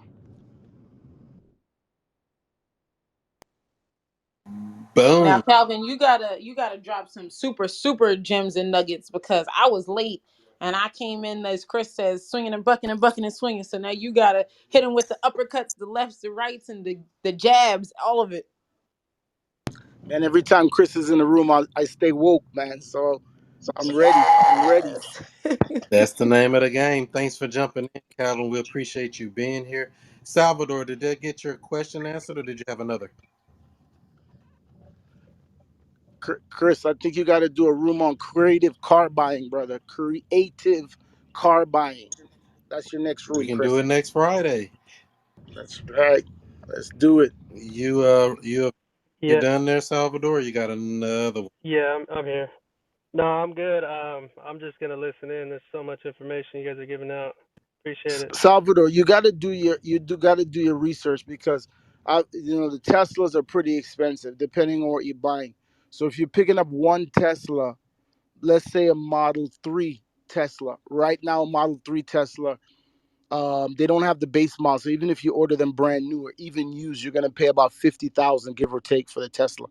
If you buy in most markets a Tesla Model 3, unless you wrap it or you got a performance model, it's gonna be right around $100 per day. So you're leveraging $50,000 for $100 a day. Some markets 120, 130, 140, 150, but just say 100 because you always want to be conservative. You want to be able to price your car to move. You don't want to be trying to always be the highest guy. If you can build yourself up to the highest guy, great. But you want to be competitive, especially when you're starting off and you're trying to build yourself. After you have a name, you might be able to raise your prices. So a $50,000 car is going to bring you $100 a day. You may be able to get another car that's going to be 20,000 or 25, maybe a Mustang, maybe an Audi, maybe a BMW, maybe another type of vehicle that's going to bring you the same. Now you can have two cars for the same $100 a day, for the same $50,000. So it's all about numbers. You got to break down the numbers. It doesn't really matter if it's an electric car, if it's a truck, if it's an SUV. You always want to do your numbers, do your research, do your due diligence, put those numbers down, watch other plays, watch what the market is telling you. The numbers never lie. So I hope that helped, brother. And then Definitely. also, I would just say if you're interested in the Tesla Model 3 or S, be careful because there is a recall out on about 500,000 of those vehicles. I think 300,000 of those are here in the US, 200,000 out in China. So just be careful if you're getting a pre owned one. And my apologies for the 2-year-old in the background. Forget that, Kelly, man. Buy that car. I'm weak. There you have it. So hopefully they helped you out, Salvador, and everybody else listening as we go to Marley Closer. What up, Marley? Hi. How are you I today? I'm fine. How are you? All right. I see the little puppies there, happy to be here. Yeah, they're always happy. Thanks for bringing me up. I have a question about salvage titles because um, whenever I've had a car totaled, I just give it back to the insurance company. And I've had like a few friends in the past couple of years when their car is totaled, they'll buy it back. And I'm trying to understand the use case for a salvage titled car because if you can't put it on a platform and sometimes they're hard to get insured, what's the purpose? Like is there something you can do with a salvage car? Yes, there's plenty you can do. What can you do with a salvage car, Kelly? Just drive it. Okay. But that's it, Well, you right? can part it out. There's parts on that vehicle that are still perfectly well. You can fix it and not put it on a platform. Use it for personal use. Use it for, I don't know if you want to try private rentals. Don't quote me on that. But you can do a lot of things. What else can you do with a messed up car, Calvin? Can sell it. Everything has a value. Everything's about numbers. I just sold a salvage car today. We're looking at a car. We looked at one that was clean title, and we looked at one that was a salvage title. And the lady said she needed a car for 6 months. She was just getting a car till her settlement came in. She's limited in cash, and she wanted the cheapest car she can get. So we had a salvage car that we've been riding around in. All the employees have been using it to get around, and we said, we got one salvage car. You interested in it? We sent her the pictures and stuff. And she said, I'll take it. So everything has a value. Salvage car. You can rent a salvage car. There are ways to rent a salvage car. So there's a lot you can do with a salvage car. But one of the things you can do is you can get in it and drive, like Kelly said. It still Okay. has two wheels. It still works. It just has a different value. It has a different value. The insurance might be different if you're trying to get insurance on it. The value is going to be different if you're trying to sell it. Everything's going to be a little different if you're renting the car. You don't, and depending on how you're renting the car, the person's looking to get to A to B. They're not that worried about salvage title. Okay. Thank you. Thank you, Marley, for coming up. Hopefully that answered your question fully. And, there's always money in the business. So get up in it. What up, Big Rodney? Hey, what's going on at the airport, I was man? just going to say, Kelly said you're late. So you got a late fee to pay. So I don't know. I guess airport, we can let you slide this time. I was on a plane. I tried to come in, but I lost signal. No problem. So give us a little background. What do you do and how can you add value to those of us that want to get into the car sharing business? Man, I'm Rodney out of Atlanta. I am in the ride sharing space. Have cars in Houston, Atlanta, and Vegas. I am in short-term rental space, properties in Mississippi, Florida, and Texas, and a 15-year military vet. And also, um, sorry, I got an alert. Also, man, I just had the worst experience renting on Turo, believe it or Not not. the worst. Tell us about Man, it, Rodney. dude. So I flew from New Orleans to Dallas. I have no idea where I parked my car. I flew from New Orleans to Dallas, and then when I got to Dallas, I was looking for a cheap Turo car, and there was a 2020 Hyundai, and I guess it was a business, right? A business had all their cars on Turo. and they had all their cars parked at the mall, which was like 3 miles up the road from the airport. And they had this long process to renting their car through Turo. They send you a bunch of links. They send you a Uber credit to Uber from the airport to their car. And then once you put all your upload your ID and your insurance card and your credit card information for incidentals, the Uber came and picked me up. It was very confusing. It took me forever to figure out all those messages that they were sent. So when I got the car, it was unlocked. They unlocked it, got the key, took the pictures, and then you know, very inconvenienced leaving the airport. I specifically asked to bring it to the airport, but I went with it. But of course, when I finished it, I dropped it off at the airport. I wasn't gonna take it back to their lot. I booked it for the airport, so I took it back to the airport. So of course they were very upset that I didn't take it back to, I guess, where I got it from. I said, well, I booked for the airport. I dropped it off at the airport, but that's not where we said take it. I said, and your point is, I said, you can show me in Turo terms and condition where it says I have to bring it back to somewhere different than where I booked it, then that's no problem. Well, we're gonna charge you for a abandonment fee and a towing fee and all that other type of stuff. Like, okay, you can try. And of course, they didn't up they didn't upload He got a phone call. they didn't upload any pictures of the vehicle before the trip. Ain't no telling when they'll pick up the car and upload after trip pictures. So, they charge $10 a gallon for gas. It's crazy. Yeah, so I Yeah, they about to get a damn rude awakening. They don't know who they messing with because that Turo not gonna pay none of that. They gonna say that's not it's against their terms and conditions. It's whatever address is supposed to be picked up at. Not some other place 3 miles up the road. They're not going to honor anything they're throwing in there. And they had no before and after pictures. You could have wrecked it, smoked it, whatever you want to do in that thing, and ain't nothing they could do about it. That would be Yep, sad. I had my before and after pictures on everything. That's crazy. He said, "Don't you know who I is?" Yeah. Look, he was trying to go off on me on text messages. Like he was like being a butthole So for was this real. through the app he was messaging you or through your phone? He started messaging me through the phone, I bet he did because not he through the know he was app. against the terms and conditions. Well, I screenshotted the messages and added it to our Oh photos. no, you messed up, Rodney. No, just the bad parts where he was trying to go off on me. Nothing incriminating. Yeah, he better So watch who he messing with. So yeah, that's the name of the game. These hosts are doing what they want, and then when something goes wrong and Turo doesn't pay it out or something don't go right, who they gonna blame, Rodney? me, of course. Well, they're gonna probably try to blame Turo. Oh, this, Oh yeah. they're gonna blame Turo. Say Turo don't work. Well, you just went against all the terms and conditions. Look what you just did. They didn't tell you could do all that, and you try to do some extra stuff. So welcome to the big leagues. So yeah, thanks for sharing that story, Rodney. Hopefully everybody learned something from that. If you didn't, ask a question about it. But I'm gonna go down to Mr. Something assessment. Paul G. Paul G. Ni hao. No? Xingyong? Yeah? Yeah, hello, hello. Yeah, I am Yeah, you here. didn't know I knew Yes. that language, huh? What up?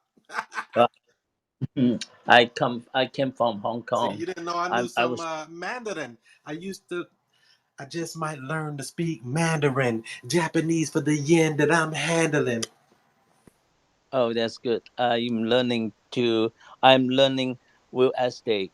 I'm trying to pass the examination to get the license. So I come here to learn from this veterans here how to invest in real estate. I'm now living in Vancouver. I got an assessment report. The house in Vancouver has appreciated around 25% last year. Do you think it's going up this year, or it's gonna retract a little bit? I think Well, he you know knows what you do the real marketplace is estate. going to do what the marketplace is going to do, but I'm going to be honest with you. Today, we're speaking about car sharing, real estate on wheels. We're not necessarily talking real estate right now, unless you had something for him, Rodney. Uh, What do you think? I'm sorry. I'm sorry about this. No, no, I just said I think he knows what you do, Chris. Real estate. That means he's been following. I like it. I like it. So yeah, we have a real estate room tonight, 8 o'clock Central Standard Time. Me and my guy Jerry will be on. Matter of fact, I think if you click on my profile, let's see. Yes, it's on my profile right now. It says "How Not to Be Broke in 2022: Real Estate Wealth. Let's talk." So come into that room tonight. Bring all your real estate questions, and we'll definitely tap in with whatever you have going on. All right. Yes, we do. Thank you very All right, I much. appreciate you giving it a try and coming up and saying hi. My man Eric with the balloon. Happy Clubhouse birthday. How are you today? See, I gave that good intro and you leave me hanging. See how you do me, Eric? Come on, man. Come on, Erg Armstrong. Where you at? Let me click his. Let me click this. Man, my wife is calling at the same time soon as you started saying something. So I'm gonna go ahead and just call her back and see what's going on, make sure everything's good, and I'll just jump back on here Okay, I'll come later. back. Okay, I'll come back. Peace. Usman. Usman. What's going on, everybody? Happy New Year. Happy 2022 to you. What it do? I'm good. Everything good. I just got a quick question about the kill switches. What's the name of the brand you all use for your kill switches for the moderators on stage? That, my friend, is G14 classified. I don't know if somebody else wants to share, but if you want me to share, shoot me a message and I'll DM it to you. I don't like to promote people on public platforms like this unless they pay me some type of an affiliate fee. That's just a personal thing. It's a lot of money getting spread around. Get your share. That's what I say. Unless somebody else want to drop something. I use Nope, I would Farion. say that part. Go ahead and just DM Chris. Yeah, that's the best Yeah. thing because I don't like just promoting these people unless they, you know, giving you a promotion back because they making millions and millions of dollars. And do they give you a dollar of that? Hell no. But yeah, that's They the they got to pay that sponsorship. answer. We hope. So yeah, we're gonna have them sponsor the room one week. There you go. So yeah, just shoot me a DM and I'll tap you in with them. Any other questions for today, Mr. Usman? No, that's all. Just enjoying the room right now. Positive vibes. So you got some vehicles already or what? I got one vehicle right now. And you got it on Turo or what are you doing with it? So I don't have it on Turo or HyreCar yet, because on next week on the 13th, I just purchased it. Next week on the 13th, I'm gonna get my official tags and titles, and then I'm gonna try to put it on HyreCar because I heard with older vehicles, you can rent it longer on HyreCar. It's possible. Just depends on the luck of the draw. You know, I had a car out for almost 2 months on HyreCar, so just got it back. But you know, it's the name of the game. So yeah, if you have any other questions, you know where to come to, right? Of course. All right, we're gonna help you out as much as we can. So thank you, my man. Let's see about Ching Jul. What it do? Hi, Chris. Hey, Are you relative of? nice Are camera. you a I love relative? that camera. Can I borrow it? No. Dang, you ain't even think Are you about a it. relative? You can afford to buy I it. can't. Are you relative of a Demi? No, it's too expensive. It look like an expensive camera, so I don't want to mess with it. No, actually, this is the iPhone 12 in the case. The case is just a fake. What do you call? Leica It case. sure is. I can see the little camera on the side now. That's right. Yeah, That's yeah, it's basically the iPhone 12. I bought the case. So, anyway, I'm Ching. I'm so glad to see you, but I hesitate to open my mouth because maybe you'll beat me up. Because you talk about Turo, right? I used a Turo last year, August. It was a nightmare, total nightmare. Uh-oh. You got a bad host on Turo? That's Yeah, impossible. yeah. So I wouldn't say bad, but so should I say it in a faster way? Because the So what story was is so very bad long. about it? What did you Okay, so first of all, it was my first time use Toro, so I have to also self-criticize. You know, Chinese people like to say self-criticize themselves. I didn't know I supposed to do this and that, right? So what happened is the car was delivered to me at the airport. I get the car and then it looks really brand new. So I said, "Oh wow, this is so new." They say, "Oh, we just painted." And then I look at the speedometer. It was like 100. I don't know, really high, like 100. I don't know. I don't even remember right now. It was like a really ridiculous between 100 to 200 miles high. I said, wow, that's a lot of mileage. So yeah, yeah, yeah. We have four of these cars. So I take some pictures. They actually remind me, say take some pictures. I took some pictures, and then I so then when during the 2 weeks of rental, I rented for 2 weeks. The car has a really loud sound when you start. Engine it goes like a for like 3 minutes, very scary. And then one piece of the window, the plastic near the window on my driver's side, it fall off one day. Just like really weird. So anyway, so I returned the car in the airport also because I was in a hurry. Actually, I was hosting a clubhouse. I have a clubhouse on every Fridays, talking about smartphone filmmaking. So I was in the clubhouse, and then I did not know I was supposed to take pictures right before I returned. So I just returned, and then about 2 days later, and the owner sent me a note says they see some scratches in the back of the like when you the trunk, when you the it's a hatchback, it's a Toyota, cheap car, Toyota Taurus or something. So it's a 2008 car, 2008. Okay, very old. So they say there's some scratch in the back when you pull the luggage out. And so then the next thing I know is they send me a bill of I don't know, $1,800. You know, so I didn't know what to do. Then eventually, I contact to my insurance company, and then they also bill me again.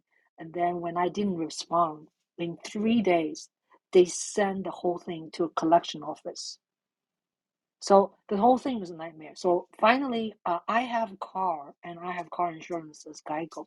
So the Geico actually took over the case. So I don't know exactly what happened. I just know I rented a Toyota thing for about 10 days, and then, I was fined for like $1,800 for a little scratch. So anyway, that's the end of the story. Thank you for listening. Wow! What do you think about that story, Kelly? Wow. So next time, what did we learn from that whole ordeal? To take pictures. Take pictures. All right. Take pictures like Rodney just said on his deal, before and after, whether you're the renter or the host. Thank you for sharing the story. Miss Ching, in a place to be. Thank you. Thank you. Bridget, what are you doing up on a Friday? Not in the real estate room. You're supposed to be in real I estate know, rooms. right? I'm actually heading to the gym, but I was like, I saw you guys talking and I wanted to pop in. And I do have a question. I guess it was on Rodney's situation. Um, you said, and he said, there's absolutely no way that they're going to be able to get any payment from him. Now the difference is, and with Miss Chen's situation, they billed her the $1,800. What's the difference, and how would somebody protect themselves in a situation like that? Hey, I Chris. guess buy insurance maybe, huh? because I did not buy their insurance. Yeah, I didn't even catch that part of the story. So yeah, just so everybody's clear, you have your own insurance for when you got your own car in your own life. Then you have host insurance if you're hosting on there, and then there's a separate third insurance for renters, all separate insurances. You basically have multiple insurances on there. Although when it's rented on the platform, only that platform's insurance is enacted. Your personal insurance that you have at home has nothing to do with it. So the renter has their own insurance and the host has their own insurance when rented on Turo, just so everybody's clear. I don't know if that answered your question, So but for me, I specifically, rent, anytime I use my credit card for certain things like this, especially I don't care for how they are doing it. I use a certain credit card. I use a card that I can freeze where no one can charge it once I freeze it. So I know they're gonna try to go in and charge my card, so I just froze it, and they'll have to go through Turo to try to get something out of me, which I know they will fail miserably at because, like I say, they're pretty much trying to run a whole separate business inside of Turo's platform, right? So, they're not going to attempt, they'd be dumb to try to attempt to go through Turo, to pursue me for anything. So, as of now, they're just going to try to charge my card, and I froze it right away, immediately when he started texting me that. And then even if he did, I'd do a charge back because he has no proof of anything, and I do. So yeah. Right. In that situation, I definitely think picture it goes back to the whole pictures before and after the trip. Like it comes down to who can prove it. Like that's what it really comes down to. Because Turo, if they can't charge your car, they will send you the collection. Um, so the host is gonna get paid regardless. Um, You said it's just if they can't charge my car, they will what?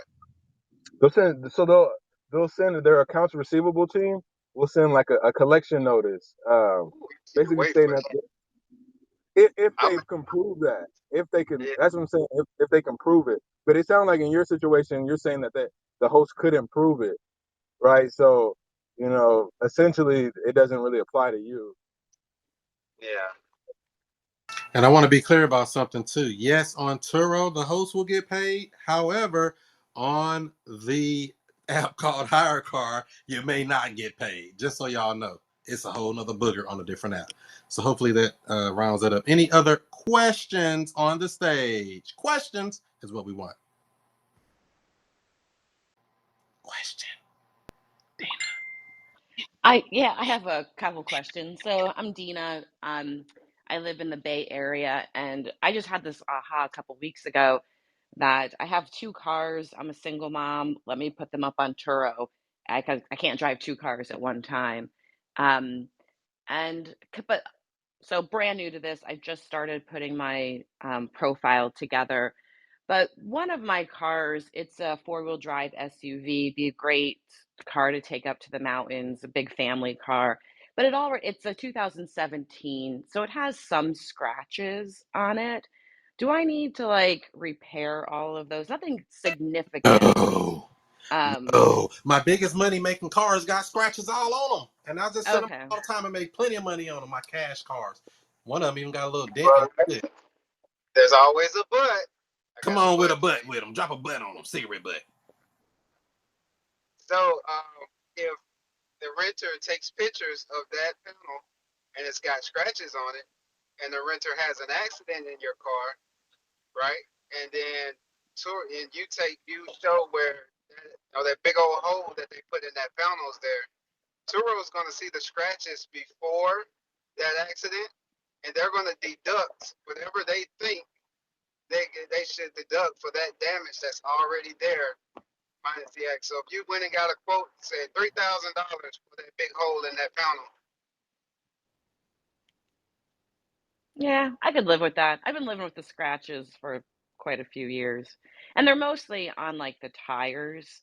And there's one I did run into a post a few years ago. There's a good one if you get close to it on the very back of the car. Um, And then, sort of being a newbie, any advice? Like, I don't know, do you market your cars out anyway outside of Turo to get more? Um, one's an SUV and one's a convertible sports car, so they're very different cars. So they'd be a very different person that would want the cars. So any Um, just Dina, I'm actually in the Bay Area as well.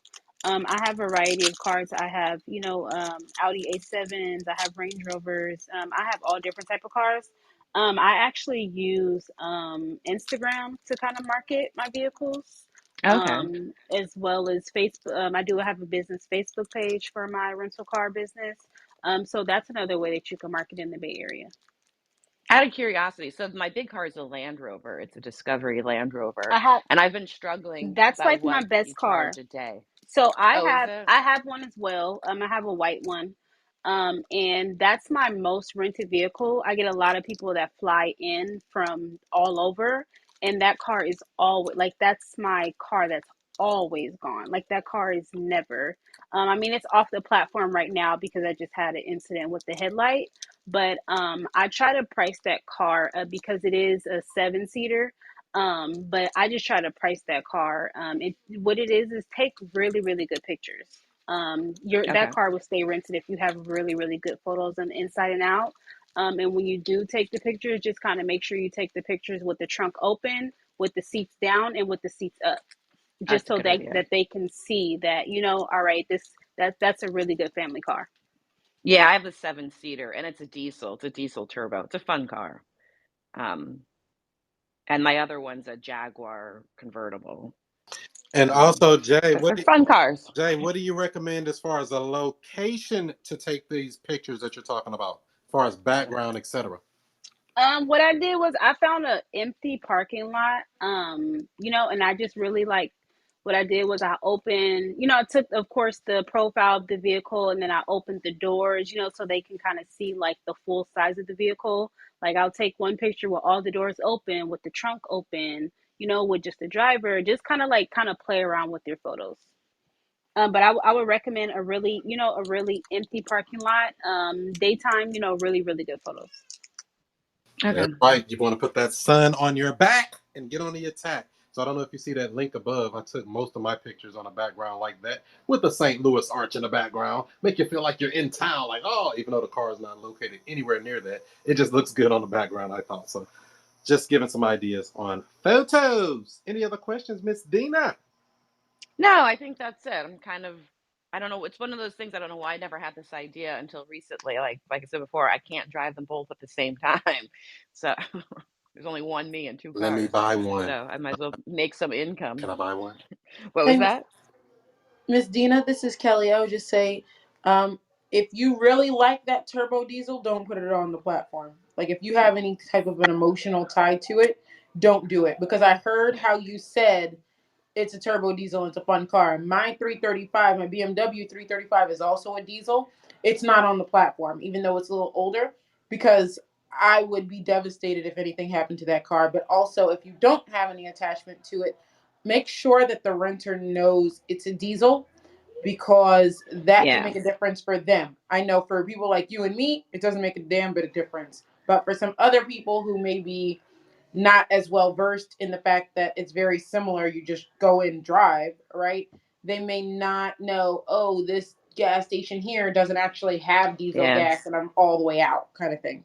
I already doing my profile. I put that on the profile that be aware that diesel's not at every gas station and it's a green pump. That's one of my I actually do have a little hesitance of putting a diesel on that people might not like. Even when I go to the gas station, I'm always like diesel pump, diesel, diesel, diesel. Because even at a gas station they might have diesel, it's only at one pump is the diesel. It is a little more complicated, but at the same time, it drives nicely and you get great gas mileage. But to your point, Absolutely. I'd be devastated if it got totaled because Land Rover stopped making them. You can't get a diesel engine anymore, is my understanding. Absolutely. Same with my And 335. So I get it. and it is a yeah, it's a good point. Good point. Well Absolutely. taken. Thank Thank you. you. Yeah, thank you guys. Thank you for stopping by the Future Cash Flow Club. As I said before, we do this room each and every Friday, 3:15 Central Standard Time, helping you understand the ins and outs of the car sharing business. We'll take a few more questions before we wrap this thing up. If you're in the audience and you do have a question, the time is now to raise your hand or forever hold your peace, because we're going to get back up out of here and hit these streets. So let's see who we got up here on the stage now. Terry, welcome to Clubhouse with the party hat. I have one question. So, where do people park if you have more than one car and you don't have like a house with a nice driveway, garage? Where do people park their cars? Where does one park their vehicles when not rented? Jay, can you help her out with that? I'm sorry, can you repeat? I was trying to help my kids set up these controllers on the Xbox. Oh, let me come beat him on this Xbox game too. Let me get on the internet. But no, he was asking what is the location? Where do you park your vehicles in the event they're not rented out? So I have an office location as well as I keep a few of them at home. My office location, I park them on this like on the street, just so my landlord's not kind of like tripping about it. But I'll keep about 4 or 5 there, and then I'll keep a few at home. Okay. And the last question I have is, when people were talking about like airport pickup and drop off, how does that work? What do you mean as far as? Like I think I heard the person earlier, I forgot his name, sorry. When you're expecting like to pick up a car at the airport, so do you like individually like drive the car there to pick someone up and like drop it off, or how does that work? Um, so where my vehicles are, so I kind of do like sometimes me and my fiance we will follow each other depending on how busy our schedules are. I just recently converted over to pickup only. I mean, I will sometimes kind of take like an airport drop off depending on where the person's coming from. But we have this thing called BART. So what I'll do is the night before I'll park one of my vehicles at the BART. Of course, go home, get the vehicle ready, and then I'll drive the car to the airport for me is about an hour away from my office, depending on traffic or not.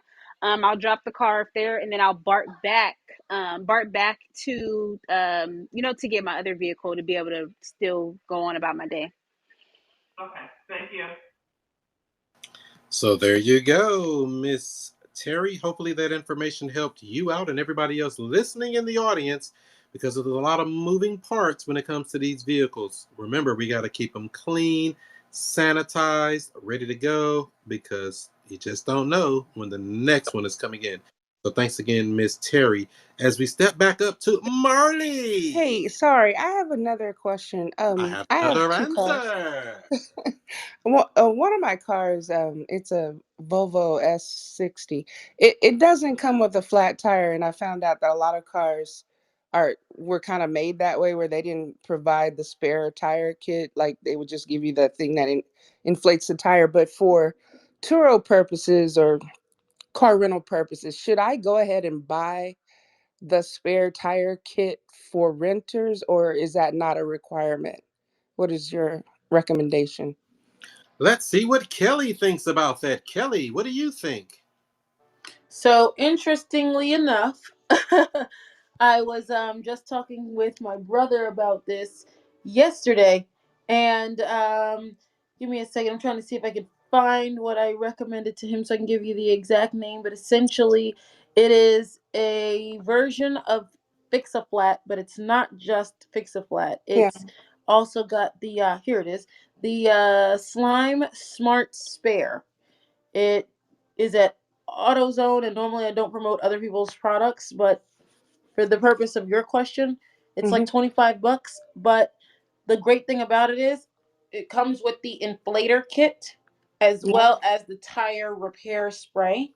Okay. So let's say the hole is, bigger than, a screw size or whatever, you could still use that in that fix a flat type material. I forget what it's called, but you go ahead and spray that into the tire. It seals up that hole, and then you can use the inflator kit to reinflate the tire. It'll work essentially for majority tires just to get you to the repair shop. Yeah. However, it won't work obviously if the tire has exploded. So as Right. long as you have a hole in the tire and the tire is still there, you're good. If the tire has exploded, then no, you just need to call roadside assistance on that one. Okay, but for the purposes of a Turo business or hire car, am I obligated as a host or whatever to have a spare, or that's not a requirement?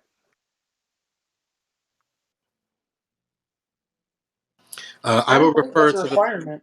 and say, yeah, I would refer to the terms of service, but I don't believe I've seen anything to say that.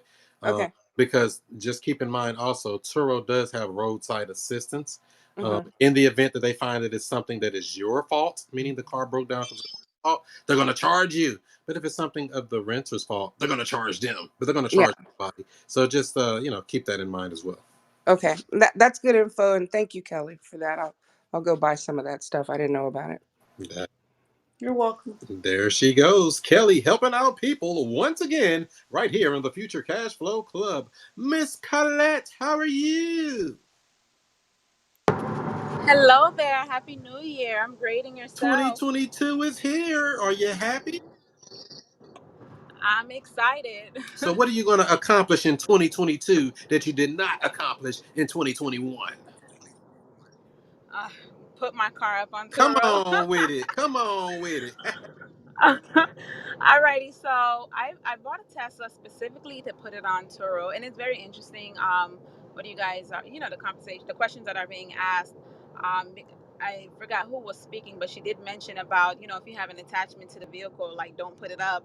So like I've been driving it for a few months now, and I'm starting to grow attached to my vehicle. However, I'm not trying to let it stop the bag. So.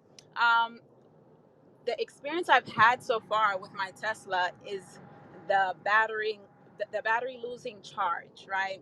So I pushed it to its limit. I wanted to see what the car could do, right? To complete death, right? And I had to have it towed to a charging station and all that great stuff, right? So now my question is, if I put it up on Turo, right? Who pays for the charging? Like, do I have the renter pay in advance to charge the car? um Not only that, if the car happens to die on them in the middle of whatever nowhere, like, is it on me to have it get it towed, or should they tow the car themselves to a charging station?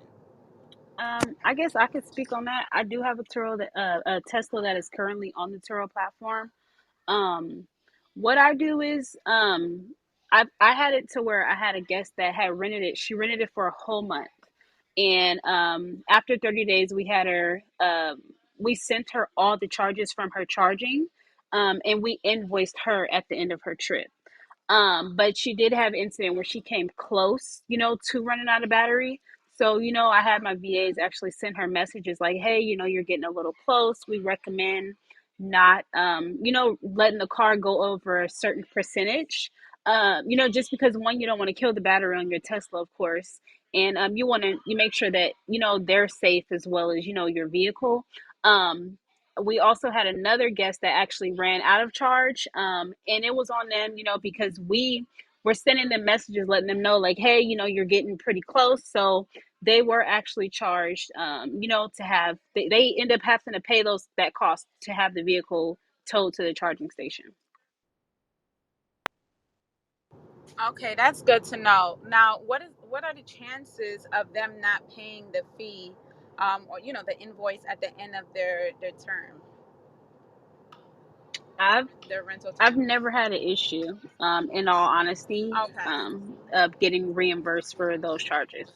Because, Okay. of course, with your Tesla, you can see that, you can see the charges from, supercharge and all that. So I would just Right. screenshot and upload it, to, of course, to have, documentation. And I would, invoice them as well as invoicing for anything else, as long as you have your, receipts to be able to cover yourself on why you're charging, you're going to get Right. paid for it. Okay. Perfect. Sounds good. All right. Thank you so much. I might pull the trigger. That's right. So hopefully they charge that puppy up because They're gonna pay for it if it's up to me. Anything go on with that vehicle while they got it in their care, they better take care, or we're gonna take them there. So thanks for coming up with that question, Miss Colette. We appreciate you being Thank here as you. well. All right, so everybody make sure to take a moment, hit the green house at the top of the room here, follow this club, or you can hit that banner. I made it bigger, a big banner, the Future Cash Flow Club, talking about real estate, talking about car sharing, talking about getting to the bag 7 days a week, even in your sleep. Miss J, did you have any final words for the family before we land this plane? No, I didn't. Thank you for hosting this room, and much success to all of you guys out there that's looking to get into the Turo hosting business. Well said, well said. And I guess I should have checked. Was there anybody else on stage with a question? Hope not, because we're landing. What about Miss? Somebody raised their hand. I shouldn't even said nothing. God dog it. Got you. Corrine called Hi, Miss Chris. Miss Vansley in a place to be. What up? How's everybody We're doing? just trying to, get some more cars and get some more bars. I hear that. I put my car on HyreCar and rented it for the first time yesterday. Woo! So the car is out there. Everybody say a prayer. I don't need no problems. I don't need no more problems. So do you So feel I like just pray listing it on everything that? goes well. So was the listing portion of that easy, difficult? How do you grade that? Oh, it was so easy. It was just me. I was scared. I was scared of all the negative possibilities, but I did the math and I was like, wait a minute. Because the guy told me, I said, what are you going to use it for? He said, I'm going to use it for Lyft, Uber, all that good stuff. I said, huh, okay. And he said, well, I rented it out for 2 days, but he said that he may extend it. I said, oh, okay, well, just let me know. But he said, well, sometimes I keep them for up to a month. And he's like, I kept the car up to 4 months. I'm like, wow, that's incredible. This car may be gone for 4 months. So I understand when you guys say, I don't even see my cars. They just, circulate so quickly and they just stay out there. So you really don't have to worry about parking them because most likely they're going to stay, in the streets making money. That's right. We want booties in those seats. Now, Yeah. when you listed it on HyreCar, and I want to be clear for everybody, HyreCar is a separate app from Turo, two different apps. Turo, you just basically go into the app, put in the VIN number and data and information, and you can be live in the next 5 minutes. But HyreCar is a little bit different. They want you to send over documentation showing that you own the vehicle, showing that you have insurance, showing that you have the safety part, or the not the safety and emissions, but some kind of inspection in most states, but not all. So there's a process when listing on HyreCar separate from Turo. But you said it wasn't too bad, huh? No, it wasn't. It was seamless, so I'm excited. And I'm excited to try Turo as well. There you go. Also, So thank you for your help. So this is months and months and months, of, probably like a year listening to you and Kelly. Kelly is amazing. Kelly, I sent you a message on Instagram, so hopefully you can help me out with that question. But all of you are You amazing. got it. Such a support system. So I'm so excited to be making money without, sweat. hey, No sweat. hey, that's the name of the game. If you don't learn to make money in your sleep, you will work until you die. Amen. So yes, you can also turn on automatic extend on the app. I don't know if you saw that inside a hire car, where they can just go in and auto extend it without contacting you, as long Okay. as they pay. Nice. Awesome. Thank you for that. I'll definitely check So out. I don't think they have that type of thing on Turo. Turo, they have to keep requesting to extend or requesting to change it. But on HyreCar, they have a thing where you can just flip the little switch and they can auto extend as long as they go ahead and pay, and they can just keep it. That's what that lady just did with mine. She extended every 2 days for 2 months. So I was like, okay, as long as you pay, you can stay. So other than that, thank you, Miss Vans. Any other questions or comments for today? Oh, I had one more question. Chris, what's the platform that you go to when you want to rent out the trucks? It's exclusively for trucks and I guess semis and cargo vans and all that stuff. What was that thing called? Coop. COOP, I think. Coop. Great. Thank you so much. Good thing my long term memory kicked in, because I sure didn't know that off the top of my head. I had to think back and did. She put me on the spot, Kelly. She may say, either do he know his stuff, or he But just you sit up there got with a it, damn bro. green You badge. got it. Yay. He just sit up there with a green badge up in top left, like he know. But no, all right. So keep me on my toes, Miss Vance. Thank you for coming up. Thank you. All right. What about Jaleesa? Hey, Chris, Jay, Kelly. Appreciate y'all bringing me up. I had a quick question as I was sitting here just listening to the conversation. Is there something on like Turo or the other platform where it can prevent someone from using your vehicle to do like Uber or Lyft or another ride sharing app or something like that? Have y'all heard of that? So as far as Turo is concerned, that goes against their terms and conditions.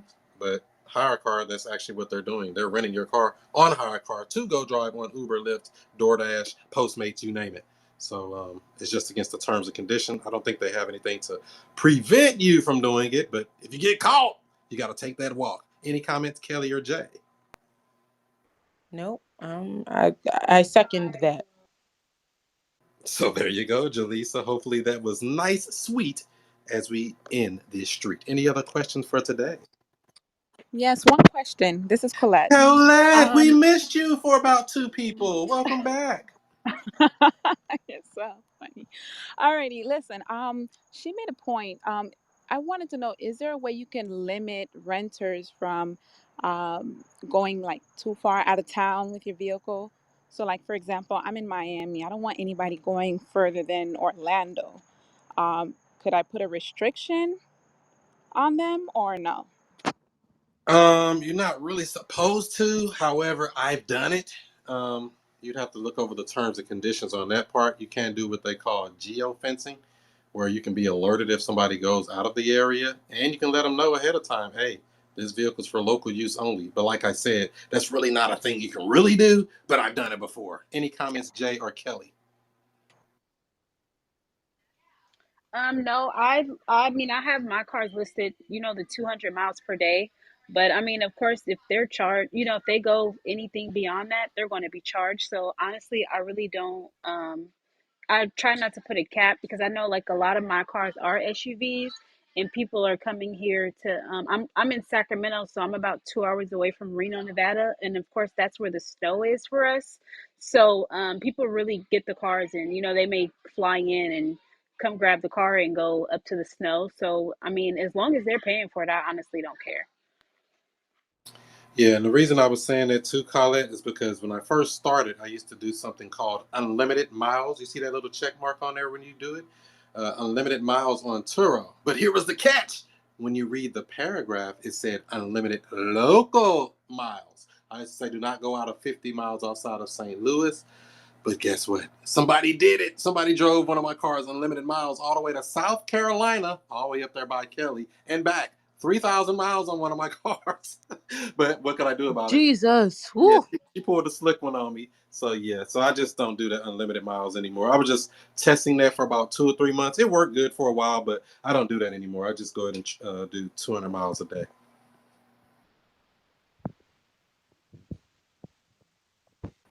I don't know if you were saying something, Colette, because nothing came out but some air. Sorry, can you hear me now? Loud and clear. Okay, yeah. I was just saying. I'm gonna assume you were just saying thank you or something because you said something and it muffled out again. As soon as you said, I was just saying. Oh, okay. I was saying thank you. That's it for me. Perfect, perfect. Good thing I can read minds because I definitely didn't hear that. I'm getting good at this. Kelly. Definitely are. That was phenomenal. Now, if only you could tell us the winning lotto numbers, we'd be 1, 2, straight. 12, 21, 25, 26, Powerball 17. Boom. Don't play it Thank you. tomorrow. I want that. Hey, I want that 450 million too when y'all hit that Powerball or whatever it's up to now. I bro, got you, I Chris. promise you I'm going to listen to this replay tomorrow. And if those numbers hit, I'll be pissed for not playing it. Exactly. So I want to welcome everybody and thank everybody for jumping in. Remember, this is the Future Cash Flow Club. We do this room each and every Friday, 3:15 Central Standard Time, talking about car sharing, talking about buying cars, talking about renting cars, talking about selling cars, talking about making the car make you money like it ain't even funny. Any final comments, Miss Kelly? Yeah, so I have my automotive education masterclass coming up January 17th to the 21st. It's available on my website, kellysellscars.com, or just go to my website through my 10K card, kelly10k.com. Going to be going over all things automotive education, including rideshare, as well as vehicle acquisition, the sweet spots, things of that nature. And in about 45 minutes, I'm going to be on Instagram Live going over the Turo Seeds program. So if you are interested in that Turo Seeds program, and want to hear more about the phone calls that I made today and what happened from those, please feel free, click my bio here, scroll down, follow me on Instagram, and I should be live around 7:15 going over this Seeds initiative and what came from those phone calls today. Well said, Kelly. So everybody make sure to tap her profile and go over to her Instagram, which is at Kelly C. Saunders 718 on Instagram. Go tap in with her. It's another way you can get to it, I believe, is at this Kelly10k.com. The link I put up above. Tap in with Kelly. She's a wealth of information. Absolutely. A wealth of information, and she'll hold your hand and give you the new plan. I'll try you one more time. Jay, did you have any other final comments before we land completely? Oh yeah, I wanted to say I do have my ebook that's dropping, the rental car blueprint. It will be available on Tuesday. So if you guys are following me on Instagram, go ahead and grab that. There you have it. Major Wealth Financials on Instagram. Click her profile, give her a follow here. Check her out on Instagram. Jay's helping out. She's becoming one of my favorite moderators. How you like moderating so far, Jay? It's new. It's new. I like it though. Pushing you out of your shell. That's what I do to people. People don't know that though. Yes, because I'm not used to this. So I've been actually going live in my Facebook groups and all type of stuff ever since you made me a moderator. Because they're like, "Wait, I see you on Clubhouse last week." So it's definitely pushing me out of my shell. That's right. I'm going to push you to greatness, just like everybody else that gets anywhere within 200 feet of me. I'm going to help you be great because steel sharpens steel, but you can't get sharp hanging around butter knife people. So I want everybody around me to be sharp and everybody to break hearts. So other than that, thank you everybody that's just jumped in. Follow this club, follow the moderators. Thank you all for asking your questions. We will see you next Friday. Follow me on all social media outlets at ChrisMonroeSTL. That's Snapchat, that's Twitter, that's Instagram, that's Facebook, that's YouTube, that's TikTok, that's Clubhouse. You know, we own that ClubHouse, talking about real estate, talking about car sharing, talking about making you better no matter the weather. So there's my 10K card right there. You can tap that and get more information. And we'll see you next week. So with all that being said, do what you do, be who you be, and I'll see you before you see me.